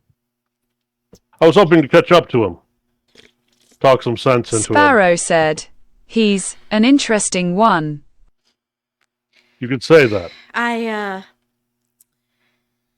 How long ago did you pass him on the road? I don't remember in game. It's been about 2 hours. About 2 hours ago. 2 hours ago. I might have pissed him off a little bit. We might have pissed him off a little bit. He gets pissed off when his shadow isn't quite as long as he wishes it would be. But there's no helping that. He seemed quite flustered when he left our press. He shrugs. Well, with him only being a couple of hours ahead, we should catch him by nightfall. So I'll be able to have a conversation with my cousin and, well, maybe hopefully talk some sense into him, but I do that wish hasn't you the worked before. best. He smiles. You cannot argue with a fool. I mean, you can. Just simply waste your breath. But I will try.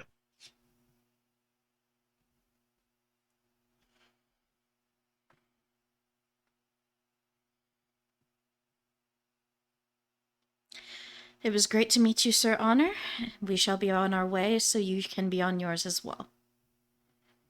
Sparrow said, may the journey of you and yours be a pleasant one until such a point as your forces unite, my goodman. He smiles. I always find a good ride pleasant. It's better with better company. But, alas, little can be helped. The prettiest sight is traveling in the opposite direction, he says, looking at Phelan, and with a wink. Just a Not little hard to get on purpose. Yeah. Well, Let's get out of bed. If you don't mind, we do have to be on our way. Very important. State business. Absolutely. I wish you well. You as well. May I see a sunrise one day that rivals your beauty? And he backs away, bows, and says, "Safe travels. I will return to my men. My outriders will continue their business." And he signals them to turn and ride away, and he rides back to his lines, replacing his helmet on his head. I love how like all three of our members are so freaking formal. Hey, this one time, she was formal, not out of like a desire to be like honorable or anything. She's just being a bitch. Sparrow said, "Years in the courts will do that to AMF." Yeah. This is the first and only time thus far that she has done it on purpose to be a bitch, not because she was like scared of being formal.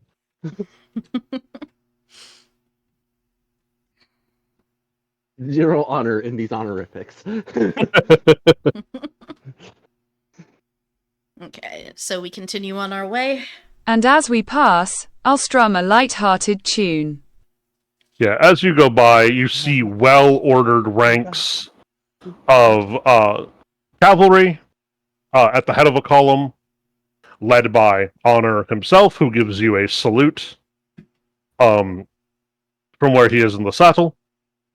And you see very well-ordered ranks of infantry, well-equipped, well-armed, well-armored, and they seem to be in good spirits, with wagons of provisions and all of this. And then at the rear of where all the marching men on foot are is another brick of cavalry. Mhm. You estimate that this is a force of 10, 12,000 men. Plus hangers-on, camp personnel, cooks, those sorts of things. Fairy ups the glowing on the sigil.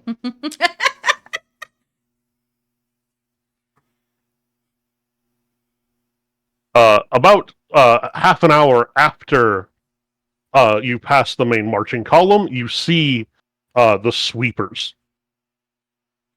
Units of cavalry on either side of the road following behind the force. A good distance to make sure nothing is coming up from behind. Yep. And the sides after the column marches past.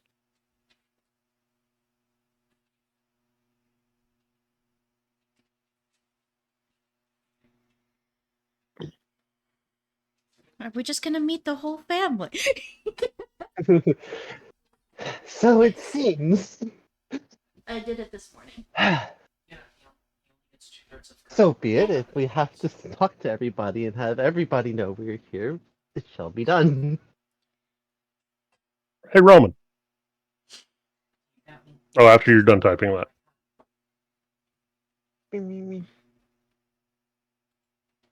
Sparrow said, "Oh, I was just prepping. Hit me."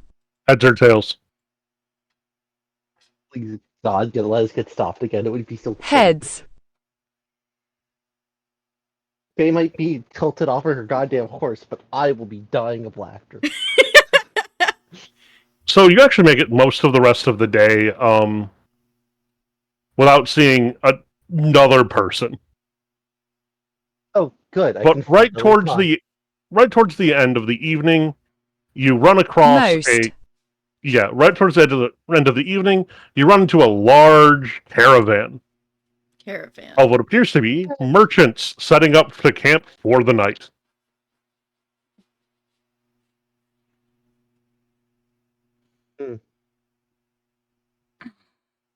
Is there anything identifying about these merchants? Some kind of like sigil for their company? Normally it would be kind of hard to see in the dark, but you've got just a good enough bit of dark vision to be able to make it out. Give me a history check with just give me a history check. I was going to give you disadvantage on it, but Yeah. just give me a history check. 18. Let it be known that every hour Faye has reaffirmed the glowing on her sigil with prestidigitation.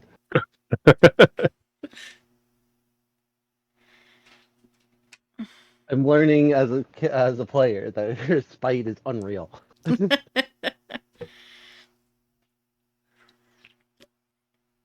But that was Homegirl is one book of grudges was an away from being an 18. honorary dwarf. Say again, Rena. That was an 18. All right, so you see it and you actually recognize it. The main sigil of the merchants belongs to one Mr. Underhill, who is known for making some of the best wood-made furniture and furnishings in the kingdom.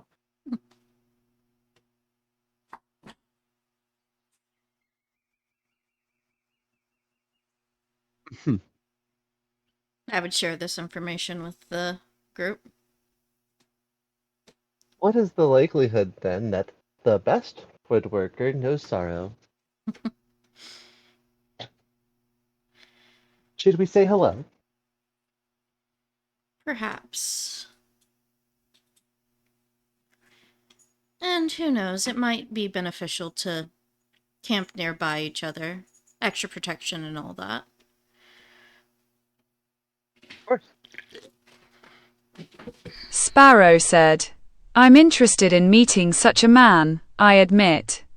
Okay. As you actually approach near towards one of the fires, you see 10 rather large men start to go to intercept you, and then from behind them, you hear, "Oh, none of this business." And then you hear that same voice raise up into a shout that is more easily for you to hear, "Hello, the road!" And a standard traveler's greeting. The call response would be, "Hello, the camp." Hello, the camp. Would you like to sit around our fire and eat some more food? It seems I've made too much anyway. It would be You cannot rude. see the person talking, by the way. It would be rude to decline. It'd be rude of me not to offer. Come, come. I see the glowing sigil, you dolts. Get out of their way. Help them down.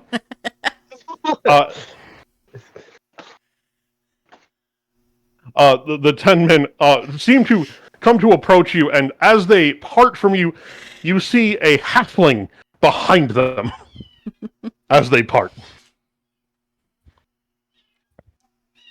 Not dismissing it, but I'm no longer going to re-up it. Yeah. The glowing sigil, I mean. He walks confidently towards the three of you and says, "What business does the Mr. Sorrow have you on now? Actually, how rude of me. I've not introduced myself. We'll rectify this right away." Oh, what was the first name? Yeah. What was the first name I gave him? I don't remember. That's what I'm trying to remember right now. Faye's gonna actually take the initiative on this one somehow. I mean, both Faye and Absolution have very high charisma, so... Yep. So I'm okay with letting you talk sometimes, and I'm pretty sure Sparrow's a bard? Yeah. We are a very high charisma Sparrow party. said, Very high charisma. indeed. We have to take turns being Bardlock. the face. Yeah, Bardlock, that's it. So we have to take turns being the face sometimes. That's fine. Party full of face. It's fucking hilarious, by the way. I just need to say this in the most memey way I can. Yeah. If everyone's a Sometimes face, face. Always the distraction. if everyone's a face, no one will be.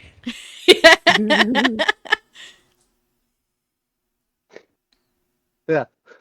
Well, the way says we should rectify that immediately. Faye holds her hand out for a handshake because Phelan, recent charge of Sara.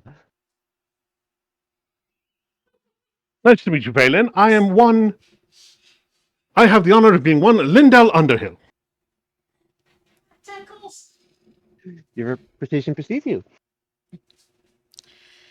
Reputation? I have a reputation? Wonderful. Like What is it? bad solution. It seems that I have heard that you make some very beautiful furnishings. I'm a woodworker by trade. Well, I'm forced to be a merchant as well, but woodworking is the passion and the Understand. interest. I go by the name Absolution.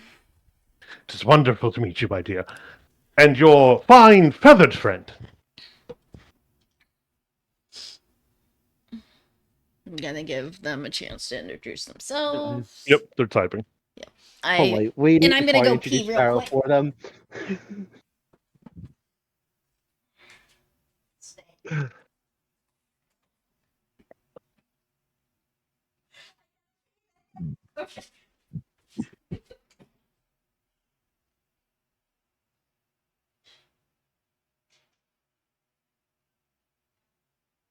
Sparrow said, "Those I've met have given me the moniker Sparrow, a name I wear proudly."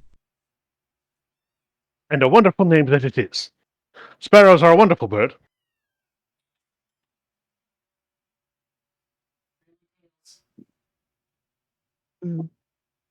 A favorite of mine, actually. Mm-hmm. Irina's chat.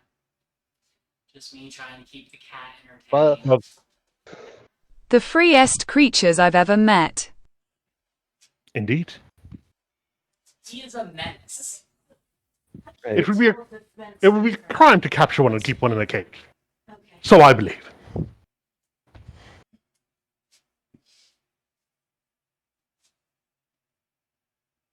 But you've been long on a dreary, dusty road if you're coming from Mr. Sorrow, which means you're coming from the capital. And, No. you know, We are in agreement then, my goodman. And I'll nod with my hand over my heart. well, enough of introductions. Come, come. My wife has made a stew.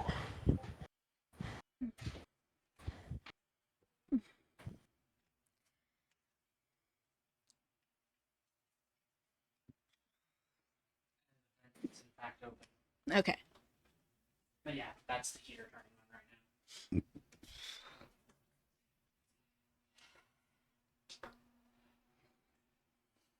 Babe, this tickles. Yes, it does. It hurts a little bit whenever it's on my legs that don't have anything covering them.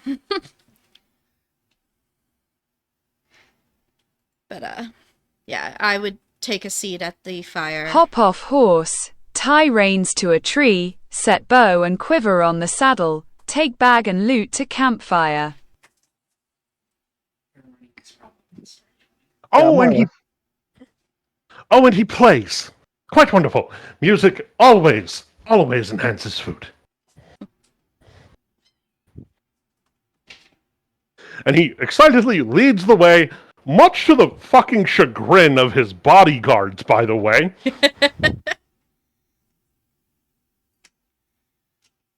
He is practically leading Absolution and Phelan by the hand. Fine by me. I don't know how Faye feels about it, but I'm fine with it. He brings you over to the campfire and says, Marla, look what I brought. I brought guests.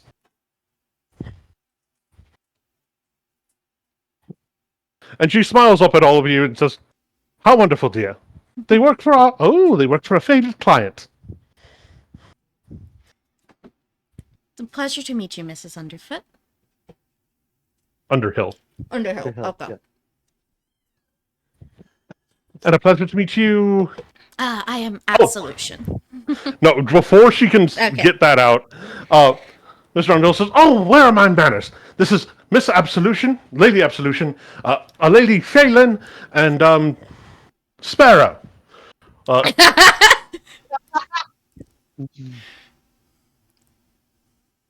I'm unclear as to Lord or Lady. My apologies.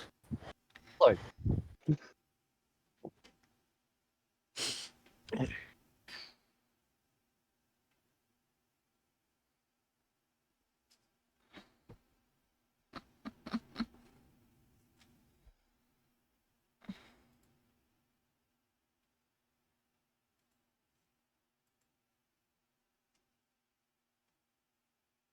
Sparrow said. If it must be put to my name, then Lord is correct. Lord it is, as it is only the politest way to refer to my friends of sorrow. How is she?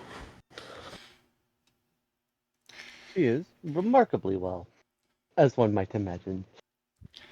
Excellent, excellent, excellent. Very Oh, interesting to be around. she is she not? Quite wonderful. Takes a passion in good furnishings, good woodworking.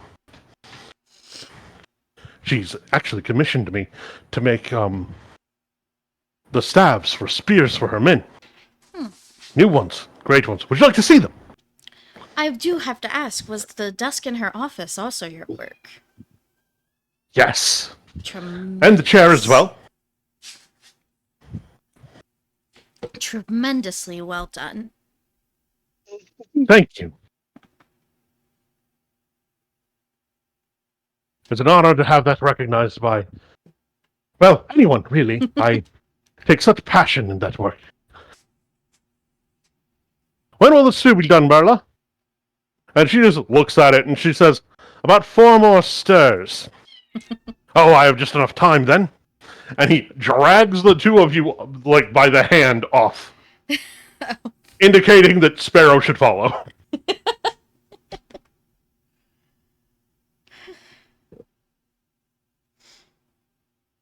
Sparrow Faye is said, decidedly and okay with follow being I led by the do. hand right now, because she still has her gloves on. Oh, what was that, cousin? Faye's absolutely okay with being dragged around by the hand because she still has her gloves on. Yeah. He Not takes yet, you to the back of a wagon. He waves his hand, and the light cantrip goes into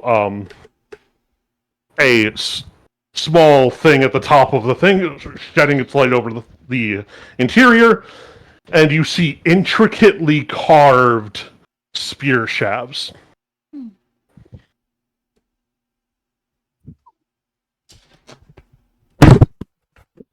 Each one having at various places Sorrow's sigil, appropriately wrought and colored in the wood. Beautiful. Truly, truly beautiful. Ironwood staves. Oh, ironwood too. Gorgeous. Really. No room for mistake on these.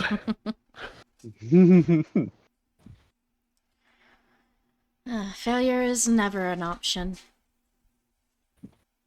Not in my craft. Not for me. Now that's a sentiment I understand. Here, hold one. And he just takes one and hands it to you. She'll kind of like check its balance. Like, it's obvious that like she doesn't usually fight with the spear, but she knows how to handle one. Yeah. It's a bit heavier than your average spear haft. You know, because it's made out of ironwood. Yeah. I'm no metalsmith, however. So she's having an actual blacksmith make the spearheads and the butts. Of course. But I can make this much. And in other wagons I have other things that she will more than likely take an interest to. In fact, there are seldom times where I go to the capital where she does not buy everything from me before anybody else can even look at it. She's a good customer, that one. I bring more every time in the hopes that somebody else might get the chance to, but alas, she takes everything I bring. Sounds like her.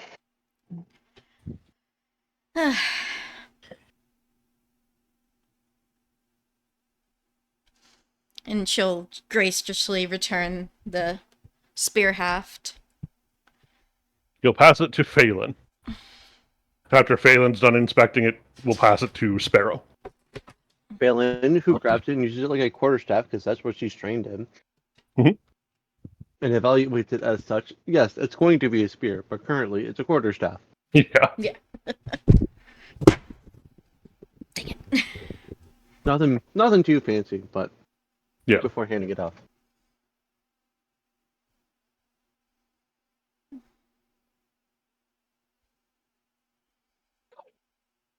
And then hands it over to Sparrow. Sparrow said, Question. How does Underhill's work hold up to the craftsmanship of those from my former home?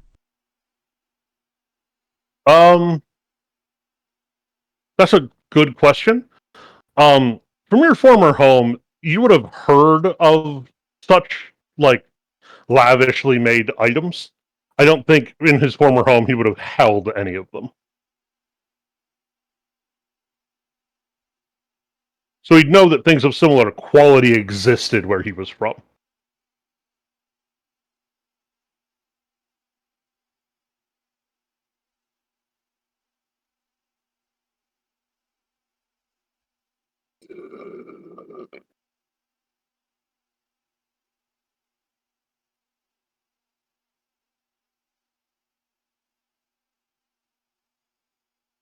I've never held its equal. I'll hum as I pass it along. That makes him beam with absolutely the most pride you've seen yet. As he carefully returns it to the rest of the wagon. After you hand it back to him. You then hear a shout of, Lindal! And then you hear a string of a halfling, which only Rena understands fully. It's essentially a threat to... Oh, right, I did take that as a language. Huh? I did take that as a language, right. Yeah. But you hear a string in halfling after the name Lindell, and what Absolution can understand is, because she's the only one that understands, is it's a string of threats about ending his life if he does not bring their guests to eat immediately. Or the food is ready. Could say back in Halfling, we shall be on our way. Underhill looks absolutely floored. You speak the language! He says it in common so that the other two can understand. Quite wonderful, quite wonderful. And then he grabs Absolution and Phelan by the hand and starts dragging them back towards the fire.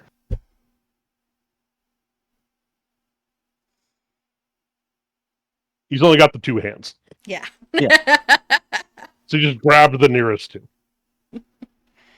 You can tell he's not a spellcaster because he would use Mage Hand for the third.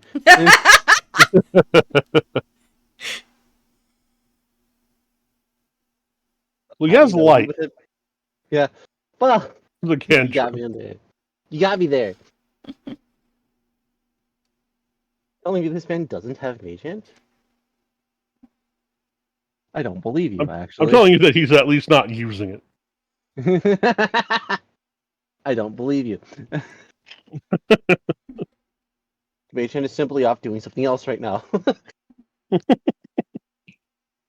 But no, he leads you guys back to the camp, sits you down around the fire, and his wife finds bowls enough for everyone, ladles some stew out into each one person's, and before any of the rest of you can taste the stew, Mr. Underhill takes a drink of his, and smacks his lips loudly and says, "Quite delicious, and I don't think it's prone to kill us." And he goes right back to eating.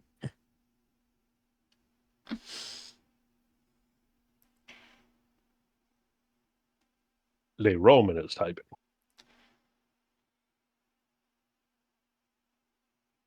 Sparrow said, Would you mind? I raise my lute as I ask. Absolutely not. But would you at least take a few bites of your own food first? Concerns for your health, of course.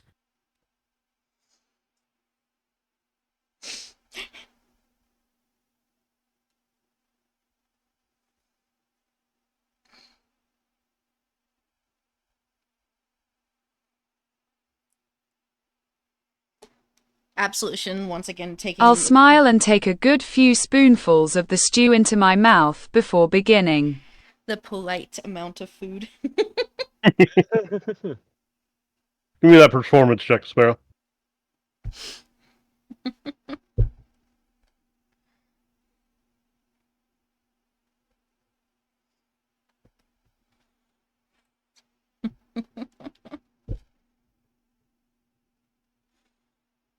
Oh my god, wait, we're about to take a long rest? I'm gonna go play a trick.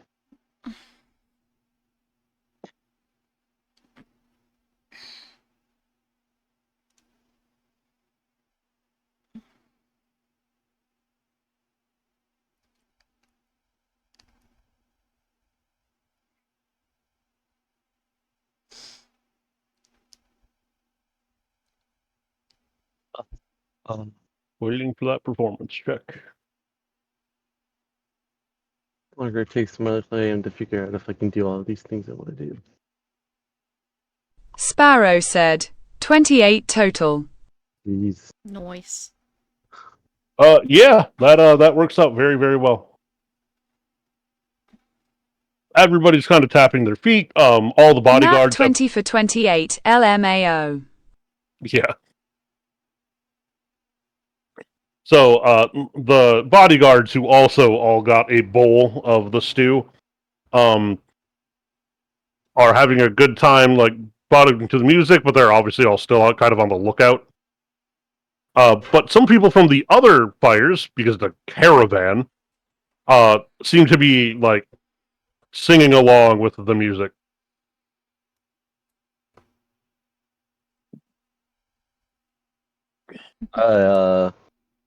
I'm using control flames to make the fire also dance. The vibe of the songs are along the lines of The Dornishman's Wife. Thank you for that explanation, because that's a pretty semi-body song.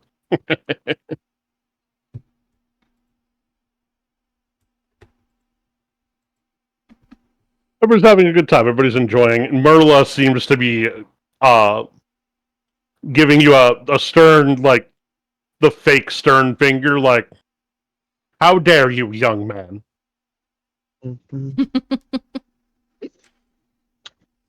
Oh, good.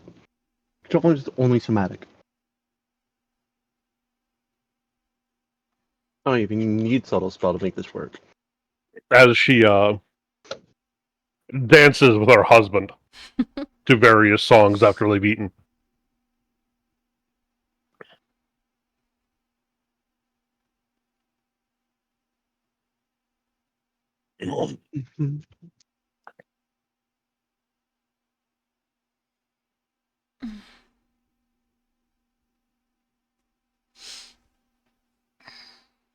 Is there anything else you guys are going to do between eating and bed? No. Yeah. Have nice chats. That's it.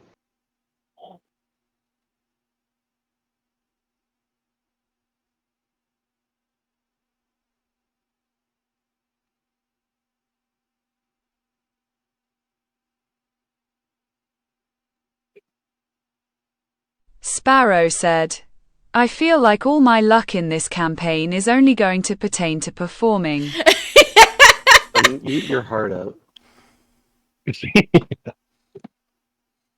I mean, all the luck for Cosmo's going to go into his fucking history checks. Apparently. Apparently, well, I'm okay with that. You guys are going to get into a combat and fucking fold, though. It's going to be great.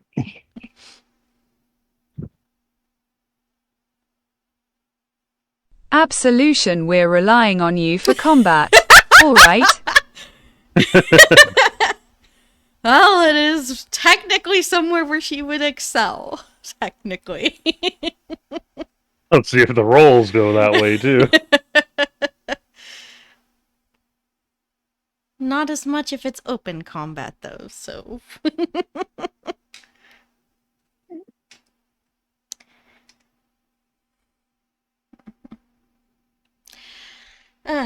But dinner is had. Sleep is done, I'm sure. Listen, the other two are wasting all their luck on non-combat. We need someone to have the combat luck. Fair.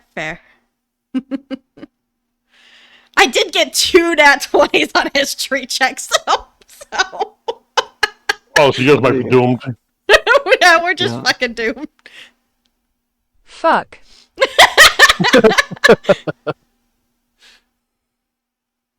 That was many dots and then a fuck, by the way, for those of you that aren't looking at the chat. That was very good. I enjoyed that. Okay. Moving on. So, you guys have a nice restful evening. After all of the music has died down, the guards for the caravan seem to have taken it upon themselves in shifts to watch over the camp. And in the morning, you are woken to a porridge made again by Merla, Miss Underhill.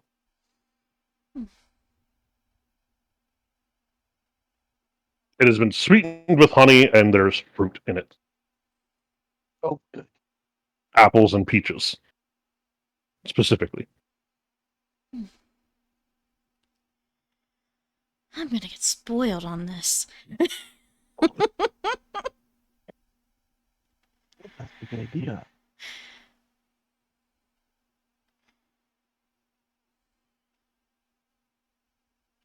And it is absolutely excellent. As all things are.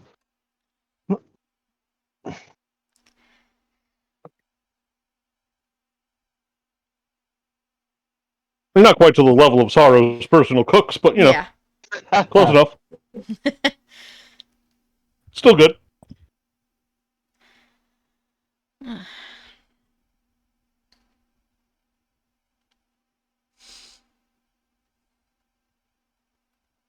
Sparrow said, "Better food than I had on the road." Yeah.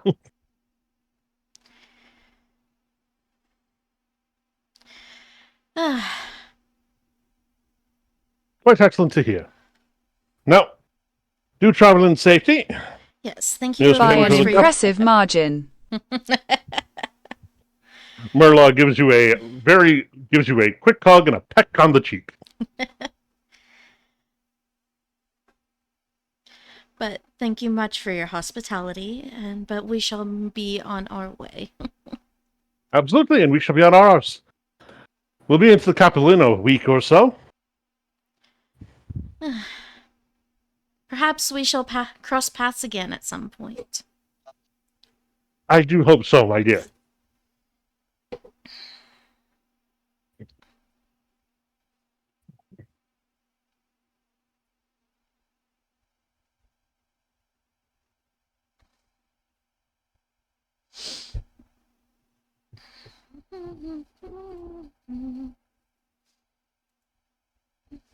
May you and yours have safe, comfortable and pleasant passage, my goodman. He gives you a giant sweeping bow and says, I hope the same to you. Safe, comfortable, and pleasant. May you know no troubles of the road. As his caravan finishes their preparations to head out, and they start heading out, you can hear him humming a tune to himself. Well, singing lightly a tune to himself. The road goes ever on and on, down from the door where it began. And you hear this as he fades off into the distance in one of his wagons. Onwards towards the South Capital.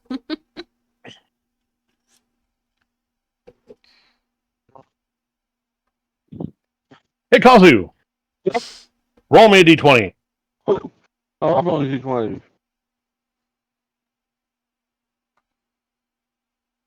13. I believe that was Sparrow a said, 15. on and on, toward grim duty, 13. my fellows. 23. Okay. So several days pass, and you pass a few different people on the road. And you have definitely made it into the lands of the southern region of the kingdom, because you've switched from sweeping green grasslands to arid plain. There are no forests, there's just the occasional stand of trees, off to either side. And these aren't even big stands. They're 5 to 10 trees strong. And these are hardy southern trees. Yeah. Used to the arid plain. Off on a cliff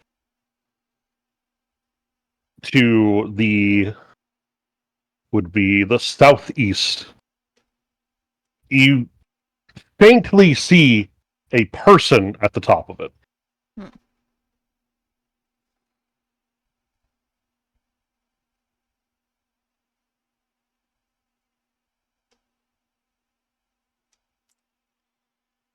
Okay.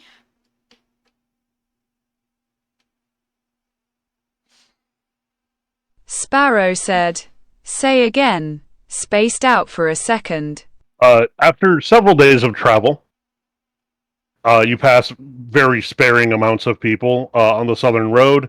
You can very easily tell that you've crossed into the arid plains from the greener grasslands. There's no longer any like forests or large groupings of trees. It's small stands of 5 or so.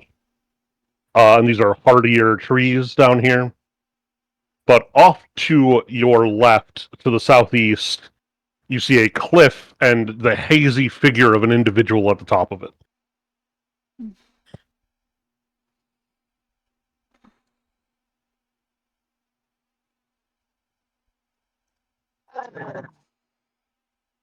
Okay.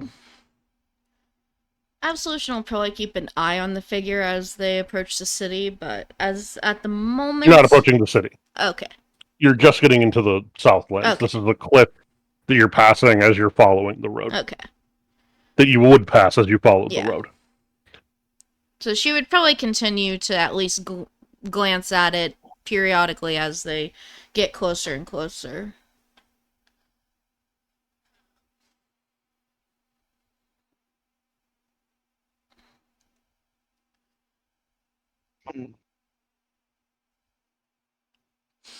Sparrow said. Sparrow's eyes lock onto that figure, and I look to the both of my fellows. Are they watching for something? Perhaps. Might be anything. Might just be meditation. Might be a religious thing. Could be anything. Could be anything. We need to go investigate. Yeah. I see no harm. Yeah. So, with them saying what they would like to do, I'd probably start heading towards the cliff a little bit more than just staying on the road. Give me a perception check, please. Okay. I'm halfway decent at those. All of us? Yes, all of you. Say 24.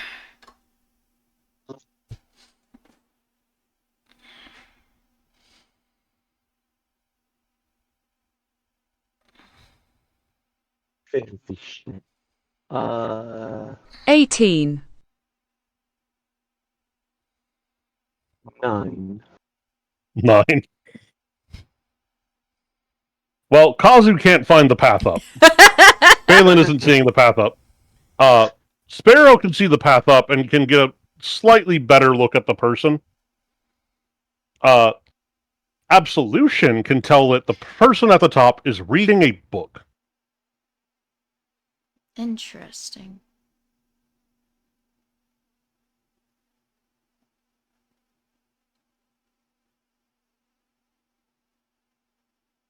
But you guys are able to find the track going up to the top of the cliff.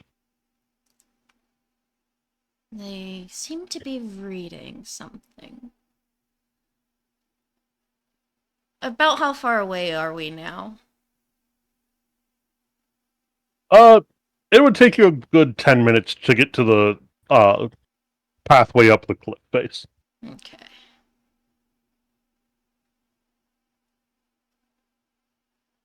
Would go ahead and head to the path. And as I get closer to the path, I would keep up detect magic. Because I can do that at will. It's 30 feet around you, yeah? Yeah. Okay. Just like every time it would run out, I would re-up it basically, though. Mhm. Because I can do it at will.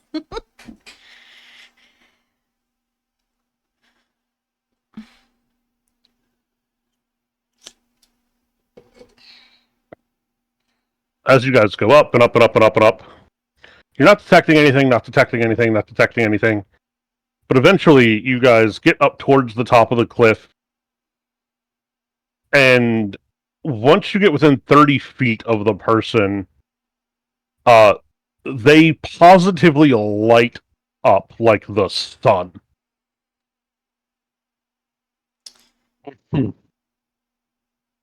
And you notice, as you are approaching from behind them, that they are floating a solid foot off of the ground.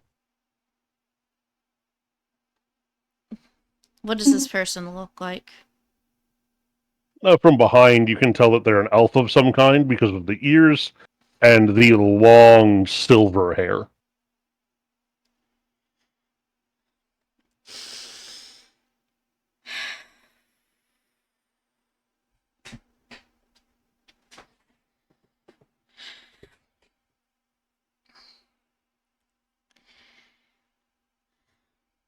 Okay, I'm losing all of my focus. Absolution will kind of Which is- tense up a bit. Sparrow said, "My knuckles tighten till they're white around the reins, and though noon can see it, my face drains of color a bit." Oh, what was that, Rena? Absolution kind of tenses up a bit, and like there'll be some like drow sign language to her side, not just like out of habit, basically. That's like lots of magic. And Kazu, you said something too? Well, Kazu did. I'm running out of focus. You're running out of focus? Yeah, kind of running out of focus a little bit. Okay. Do we want to pause here? It's like I kind of do, but I kind of don't. Because It's a good cliffhanger. God damn it. Die. I don't want to pause here. I need to pause here. Say again, Kazu? I don't want to pause you, but I need to. I want to participate in this, and I do want to participate in this. So, Yeah. So I'd say we break here because Kazu's losing the focus. Yeah, damn. And, no, this is fine. This is perfectly fine by me. Uh-huh. I'm sure The it DM is. likes a good cliffhanger.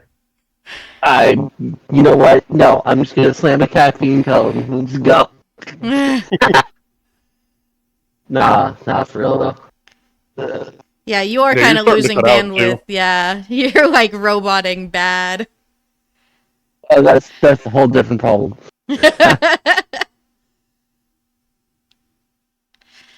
uh,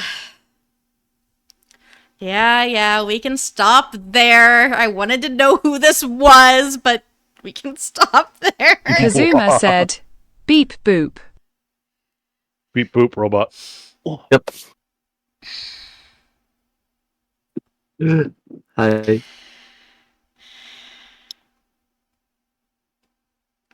Damn. Yeah, we'll call it a session. Damn. You're right. Okay, who do I want to raid?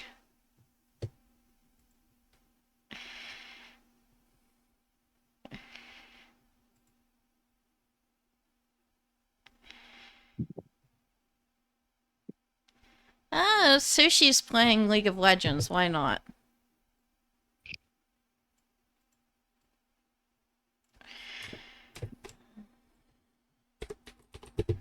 Oh, right, I have to unlock my keyboard.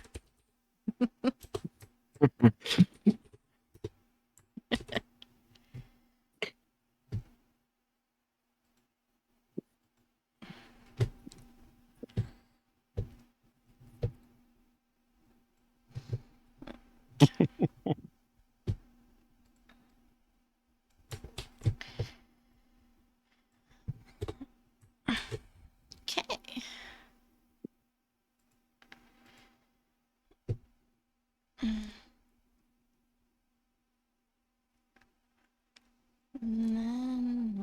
hell is my ending? There it is. Woo!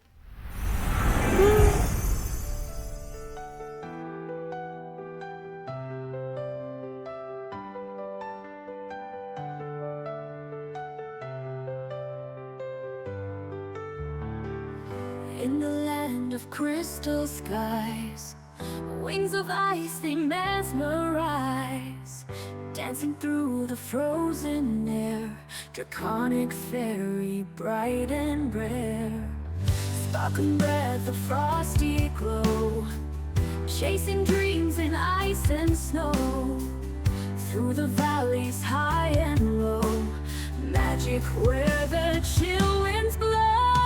Playful dragon, fairy of ice, whisper secrets cold and nice, gliding on the winter's breeze, spreading wonder with such ease.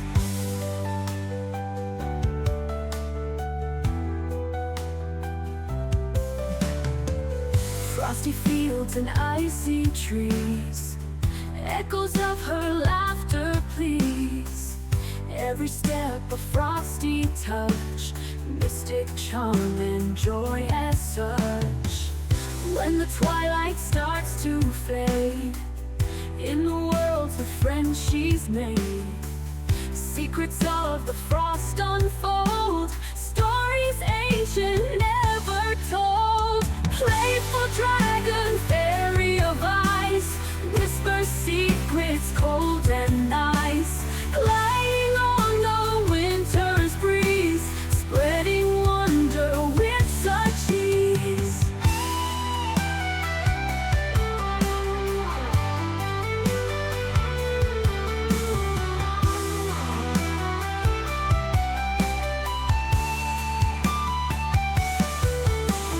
Playful dragon, fairy of ice, whisper secrets cold and nice, gliding on the winter's breeze, spreading